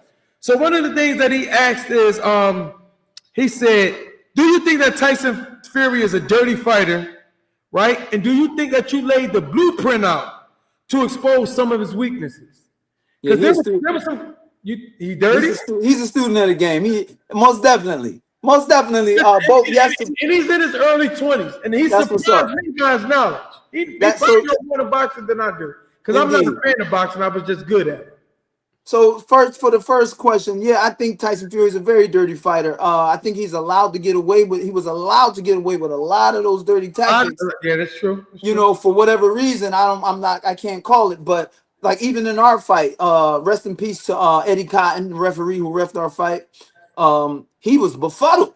He was like, God damn. After the fight, he said on an interview, he said, Tyson Fury is the dirtiest fighter I ever reffed in my life. And Eddie Cotton's a vet. You know, so and so from there, we see how Fury leans on guys to get him tired. He leans on them to get him tired, then he KOs them. But we didn't see that in the Usyk fight. You know what I mean? And this is my assumption on why, because Usyk has a powerhouse managing team, Aegis. Them dudes, they are giants in the world of boxing. I'm sure they told him, and we ain't doing that. That ain't happening. That leaning shit ain't happening. And Usyk was able to box him. If I was allowed to just box Fury, it's game over. It's game over. You know what I mean? But you know, it is what it is. Now, next, what was the second question? Let me get to him. So he says he has a couple of them. Here's one of them that I thought. Do you think you laid the blueprint? So I mean, here's the thing with like Usyk. Usyk's a very skilled. I'm coming to you one way. Usyk's a very skilled fighter, and it's like there's no way they didn't look at some of the stuff I did to Fury. And he wish he could come up right now and ask you personally. That's what's up. That's what's up. Tell him one day we're gonna link. One day. Absolutely. So yeah, I feel I laid the blueprint. I feel I did. Man, these are some great. He did ask, do you think you got robbed on a scorecard with Tarver, which you already answered. Most definitely. He said, how was Brother Nazim as a mentor and a coach? And also, do you think that he meshed with your fighting style? Like your fighting style? And answer that question. Do you think Brother Nazim meshed with your fighting style? And what would you say your fighting style is? Are you a boxer puncher? Are you a boxer? What are you, Steve? Yeah, I am a boxer puncher. I think I'm a pure boxer puncher. You know, me personally, like, and my thing was I'd rather wear you down than get you later. Like, I like the work. I didn't like a first, second round knockout. I felt like, and this is naive of me back in the day, but I felt like, man, I've been putting in all this work in the gym. These motherfuckers gonna see me for about 6 rounds. 2 rounds ain't. You know what I'm saying? These fans, they're gonna see me for about 6, 7 rounds at least. You know, so I felt good about being in there. I felt I got better as the rounds went by, so I was comfortable with it. Nazim was more, he was like a mentor, a brother, an example. He was a lot to me, man. He was family. I swear, like in between fights, man, we go out to the movies. Ain't had nothing to do with boxing. We go eat dinner. It was more than just boxing with us, you know, big time. I miss him, bro. I totally miss him, man. I didn't see. I'm quite sure you went. It was so packed at his funeral. Oh yeah, I was there. Absolutely. But listen, man, we got Chiefy Mac up here. He want to ask you some questions. What up, Mac? What's up, Chad? How you doing? You got it for your service, man. Thank you. All right, no problem. I've been waiting for this episode all week, man. Oh, that's what's up. All week, man. That's what's up. Messenger been hyping it up, man. I've been watching some of your old fights. Yeah. I want to say thank you for your service. Yes, and sir. thank y'all both for a great night, man. Great episode, man. Absolutely, absolutely. Keep them coming, man. Yeah, that's fire. This fire, bro. PGO Nation, man. The boy Messenger doing something big, man. Thanks. Listen, and Steve admitted, listen, the Bible say by the mouth of two witnesses, let a matter be established. Let it be established. Actually, behind closed doors, he said that he don't mind being a reoccurring guest. Yo, I swear. We can bro. We gonna do that because I've been locked in like the whole time. I've been locked in. Like, damn, I learned so much. You've been very exciting, Steve. I can say, you bringing the energy, bro. You definitely bringing the energy. Yeah, man. Like when a big fight, come on, man, have me on. We can break that joint down, together. You know what I'm saying? That'd be dope. I'm with it. I'm gonna sign off, man. I just want to say we appreciate y'all, man, on a dope night, man. All right, Chiefy Mac, appreciate you. Thanks, Chief. Love you, man. All right, listen, I'm gonna get one of these questions in from Spaghetti, my nephew, who said he wish he could be up here. This is a good damn question. I got my man Fatty in. What's up? Listen, so many people showing up. This is a good damn question. Listen, now I gotta give myself some flowers, pat myself on the back. I just made the Pennsylvania Boxing Hall of Fame, right? Yep. So then that means that you already know, you're aware that you are up for a nominee of becoming the 2026 Boxing Hall of Fame, which means I got a vote. I'm feeling very, very special. From now on, any Pennsylvania fighter that wants to become the Boxing Hall of Fame have to get more vote. All right, so you up. But here's the question, man. And listen, I asked one of my homies this day. I think I was talking to Stan, a couple of my homeboys, Corey, and all these guys. Here's a question for you, Champ. Let's go. Because I believe without the Pennsylvania Hall of Famer, you're a slam dunk. Do you think you did enough to become the World Boxing Hall of Fame? Honesty. I need your honesty. To be honest, I don't think so. I'm gonna be honest. Oh, what the hell? I don't mean because I don't think so, man. Because it seems like it's a real picky. You know what I'm saying? Like I would love to. Rasheem Singleton, real quick, Champ. I'm sorry. I got my man Rasheem Singleton. Y'all can see it up. Listen, if any of you guys are trying to buy a home, this is one of the best real estate out here, without question. Listen, I knew this man since we was puppies. All right. He's very, very good at getting you homes, and he goes hard to get you home. So shout out to Rasheem Singleton. You can follow him on Instagram, Facebook, Rasheem Singleton. Bring that comment up so they can know how to spell his name, producer. Now, you said no, Champ? I don't think so, man. Like, I'm trying to be the Fuji's on one time. You're honest, man. I think if I'd have got that 3-time world champion, I should have been a shoo-in. But right now, I don't know. Like so I'll lean towards I don't think they'll do it, but I hope they do. That'll be dope. I mean, I feel like I did put in some crazy work. Don't get it twisted. Starting boxing at age 19, I put in some work. That's a late bloomer. I put in some work, but it seems like they're a little picky on the world. You know what I mean, Hall of Fame thing, and I hope, but I don't know. I want to salute you for your honesty, because that takes an honorable and a man of integrity to say no what you just did, bro. I would love to though. Don't get it twisted, baby. Don't get me excited. Now you get me excited. That's another question that comes from my nephew Spaghetti, Little Eddie, and he stated listen. When I was reading this question, I was like, yo, I might steal this. And he said, do you think you did enough? Because I think that's a great warranted question.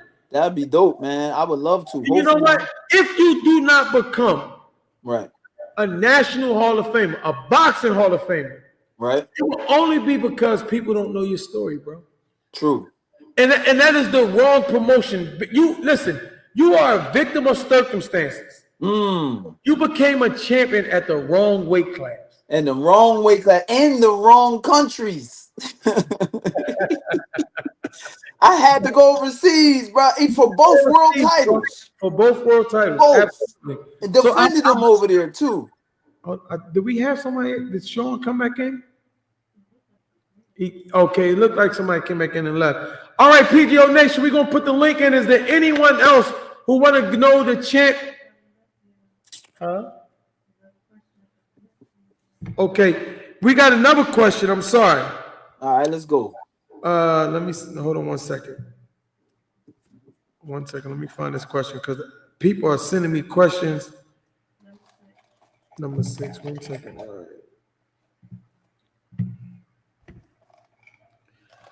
Eat the mint.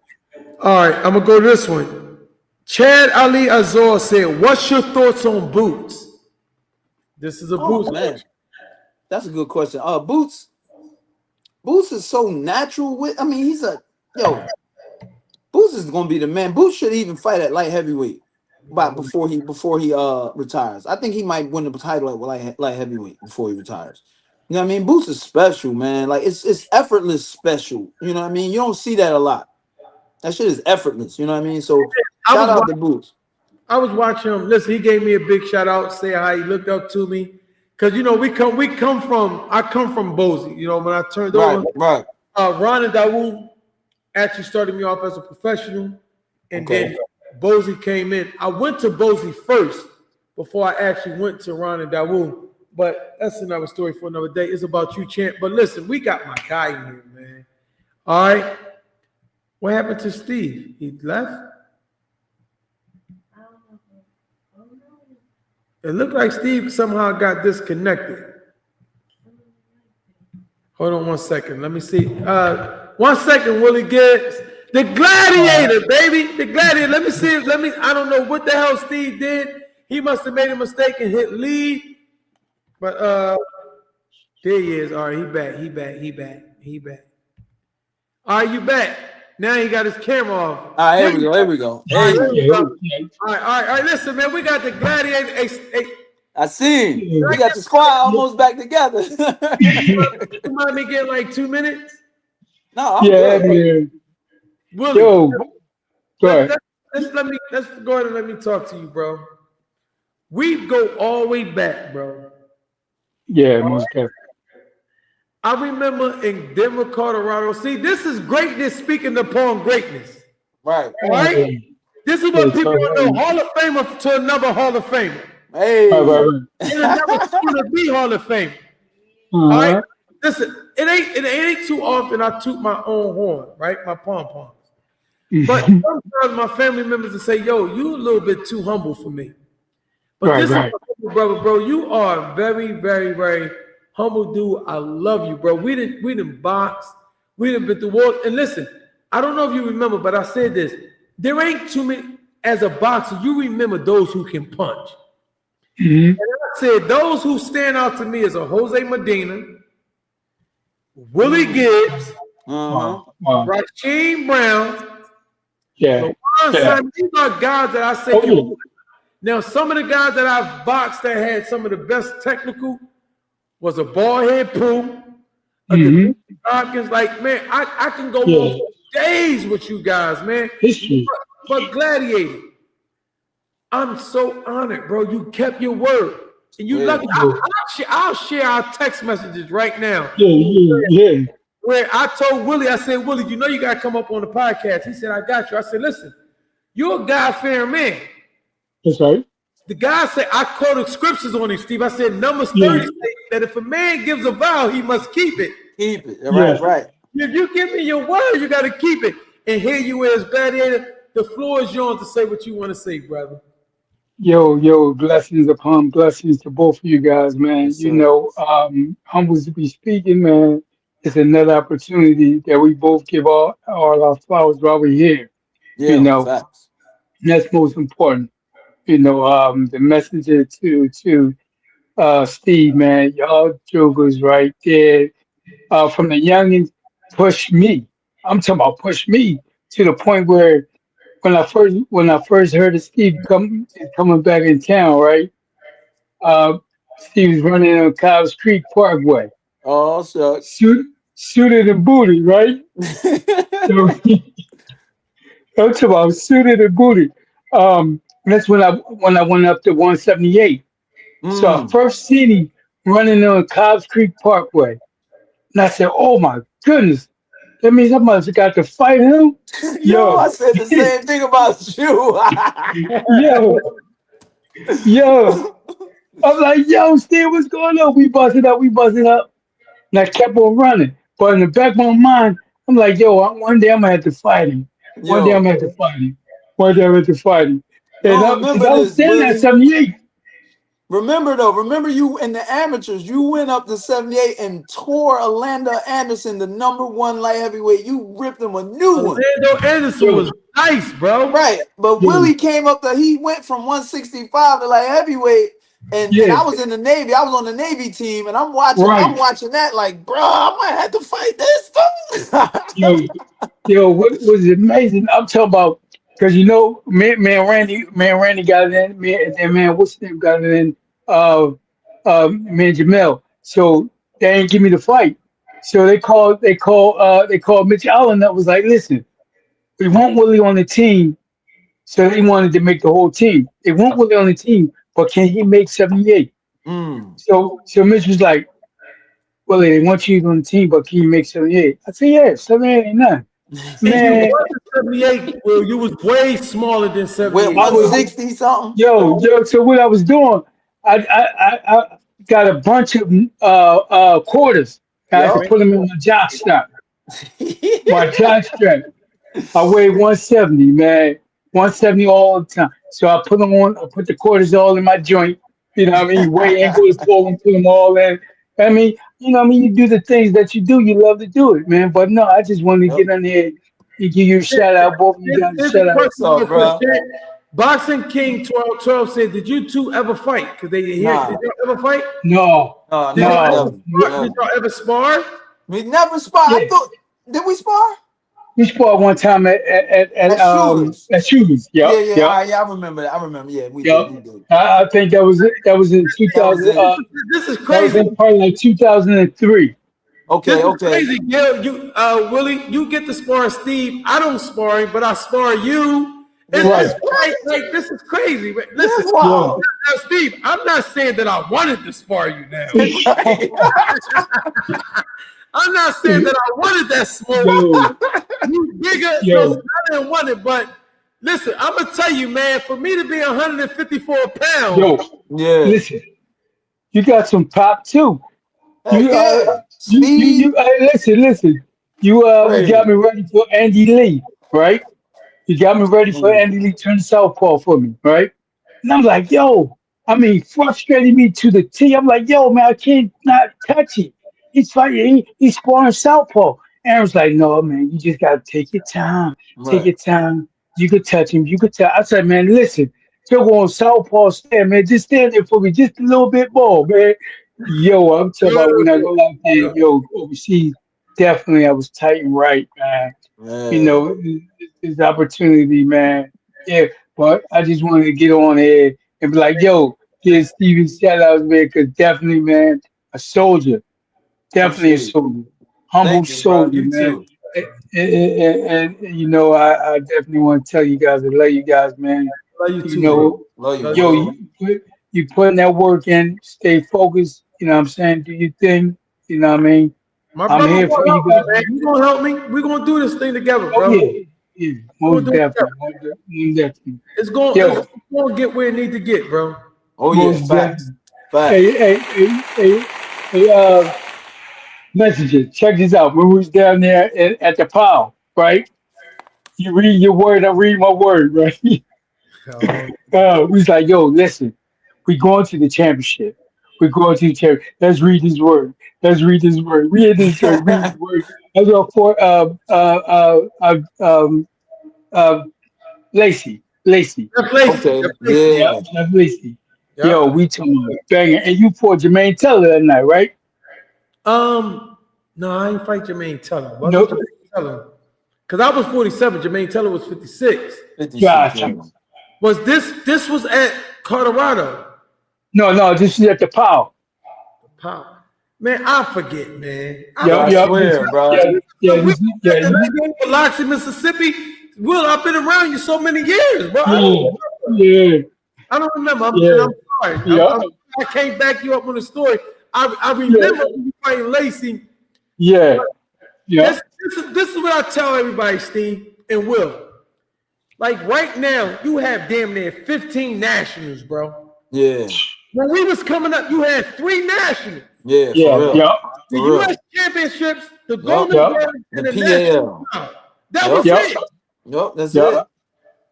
I couldn't listen. If we had 10, you know how many nationals I would have won if we had 10 a year? The Ringside Magazine, this national, the Easterns, the Westerns, the whatevers. Memo, what's up, big bro? Shalom. Inside joke, Memo, Shalom. Oh, y'all forgot. You know that. Definitely. But listen, Willie Gibbs, man, I love you. We get ready to close this thing out.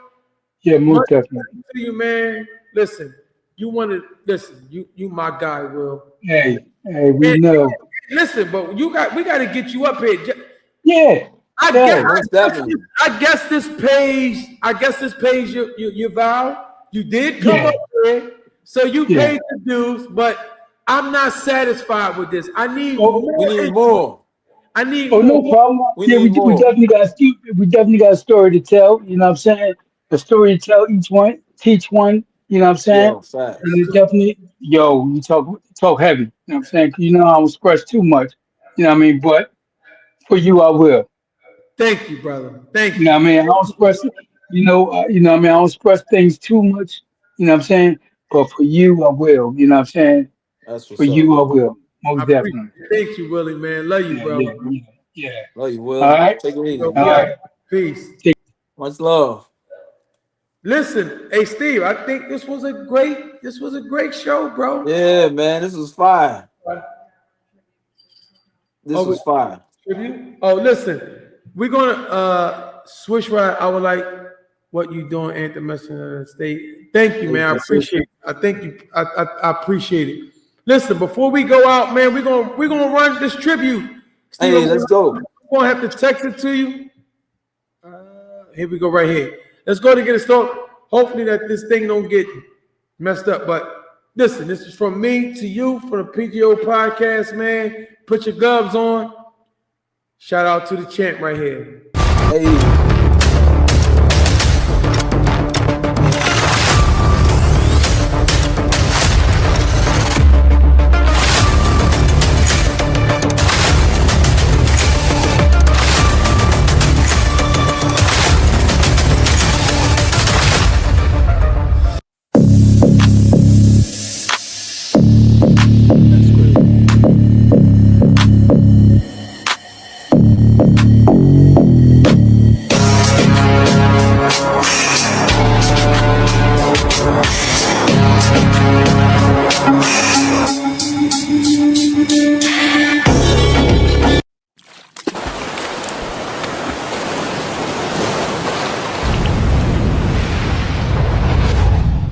Fire. That was nice. I can't hear you. I muted myself. I'm sorry. All right, there we go. Yeah. All right. Listen, man. I want to thank you, my brother, for coming through. You were live like a wire, like Onyx say, man. Right. The PGO Nation, listen, we still got 50 people watching, and we're doing almost 2 hours. That's what's up. Man, I definitely want to shout out. That's what we're talking about. Going through. There was more questions that I had, but I can't keep them on for 3 hours, man. Maybe there might be a part 2. Hey, let it be. And again, bro, my man Rasheem Singleton, make sure that you guys listen. For anyone trying to buy a house, anyone that's looking for a realtor, he is the hottest thing. If you need his information, you can DM me at the messenger on Instagram. His name was up there. Screenshot the screen. The man do what he do. He will find your house. But Steve, is there anything that you? I have a question for you, Steve. Before we go, do that. Here's the last and final question. Tell the PGO Nation what made you come up and bless us with your presence and get Put Your Gloves On podcast. The interview, bro. You know. Two reasons, man. Like one is, you know what I mean, this is my bro show. You know, you trying to lift this off, and if I can be any help in doing that, play a part in that, I'm with it, man. Like you said, you all for the brothers, man, and your peoples, and same here. I love my people. I love my people, man. I fight for you, fight with you. You know what I mean? Fight about you. Let's go. You know, secondly, like you said, the name, you know, people, if they knew, there would be, you know what I mean, people will understand more like what I went through if they knew the story, if they heard it. So I love telling my story, man. I love telling it. There's so many aspects to it. I've been boxing. I'm gonna turn 50 this year, and I'm gonna be 30 years in boxing, amateur and pro, you know. So I got stories, I got lessons and situations. So I'm glad to be able to share that, man. Just another platform to share it on. I want to remind what you said for the people that's listening, for the people that watched and tuned in. This man was the IBF champion, #1, and I didn't know this. Listen, I didn't call my producer. I didn't call everybody to do our research on you, bro. I found out that you love comics and everything, right? About your trainers, bro. I had no effing idea, no freaking idea that you fought and defended your title for $3,000. Yo. Oh, no. That wasn't, no, I didn't defend my title for 3,000. I was #1 at the time. But you fought. I was #1 and fought for 3,000. Yep. Just to be on the card. I wanted to get seen. Bro, listen, do you understand what that is? So for all these people who like to call people scared, I tell them all the time, nobody's scared of nobody, bro. Right. I fought at one fight, and I revealed the numbers. 110,000. Right. I lost. My next fight was significantly $80,000-$60,000 difference. Yeah, fact. And I didn't think I lost. I lost on a split decision. Fact. Right? But at this point in time, I'm having eye injuries and things of that nature. Yeah. I'm basically on the tail end of my career, even though I'm still 28 in my prime. But with my eye injury, I'm on the tail end of my career.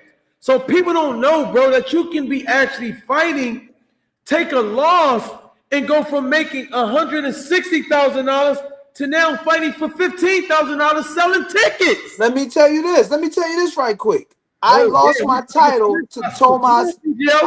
I lost my first title to Tomas Adamek in the barn burner, right? Should have been an immediate rematch just because of the action we was given. I made $250,000 on that fight. My next fight was for the #1 spot, and it was $25,000, bro. $25,000, bro. Now knowing, if you are watching this episode and you are not down with Put Your Gloves On podcast, you better like and you better subscribe. Sorry. Because this man just told you, I never gave my numbers, but I talked about the generic contracts. Right. You may fight for.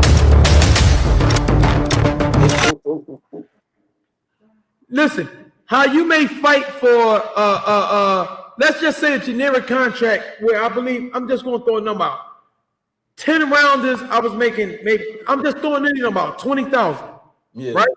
But then there comes a time where you fight on TV, it goes up. They could throw you more.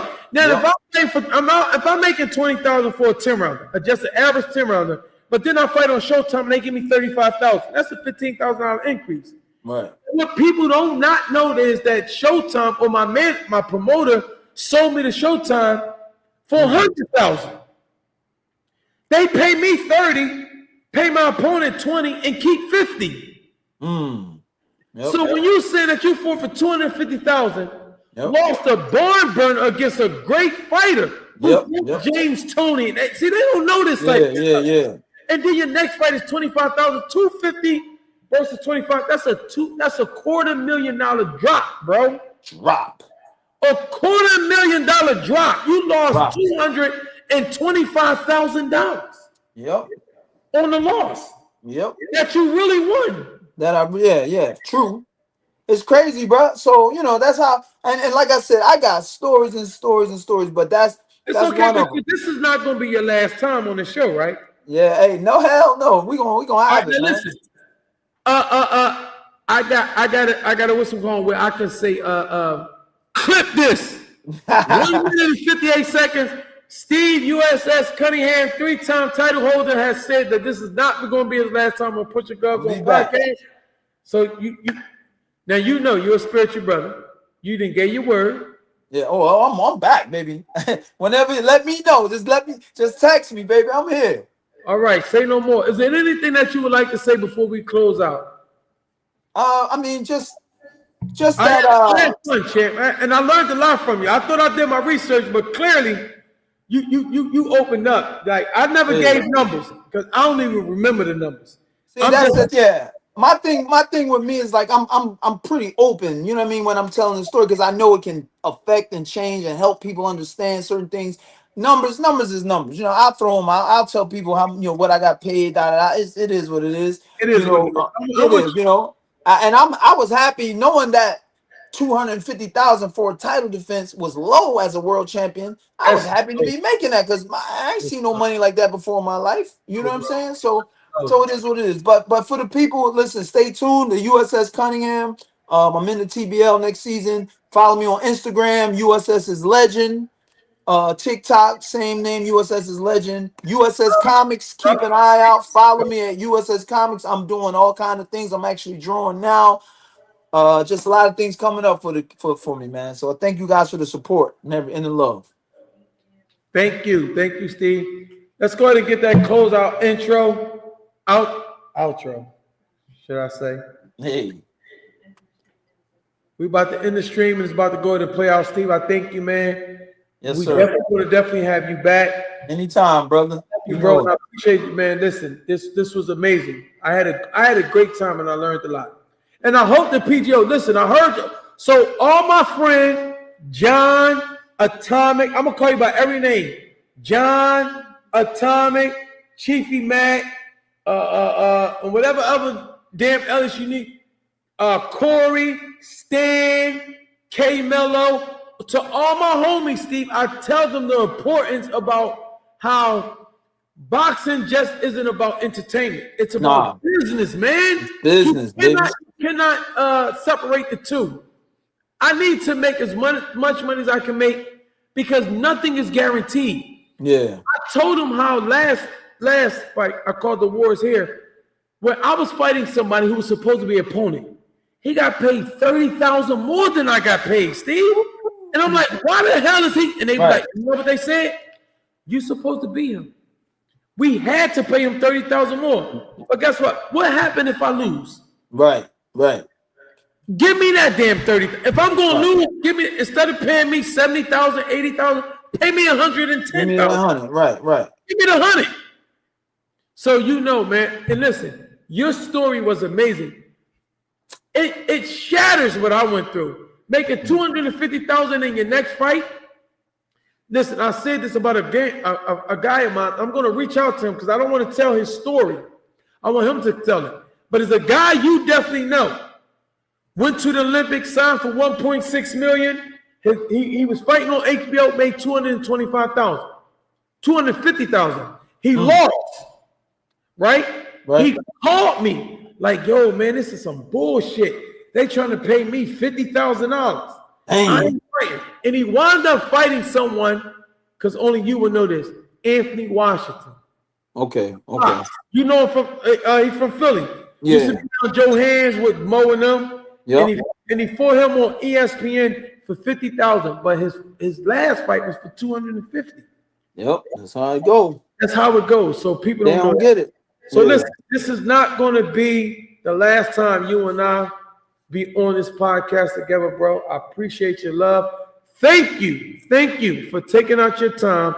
Yes, sir. We had a lot of people. And listen, I didn't get to half of the questions, bro. I got so many questions, but I can't keep them. It's 2 hours. I can't keep them for 3 hours. We have to let it go. So thank you, Steve. All right, brother. I appreciate it. Y'all be easy, man. Babe, closes out. Much love. Much love. What's good, PGO Nation? This is Ant the Messenger along with Wild Weezy Social Media Encyclopedia. Now you know, blow for blow, it's PGO.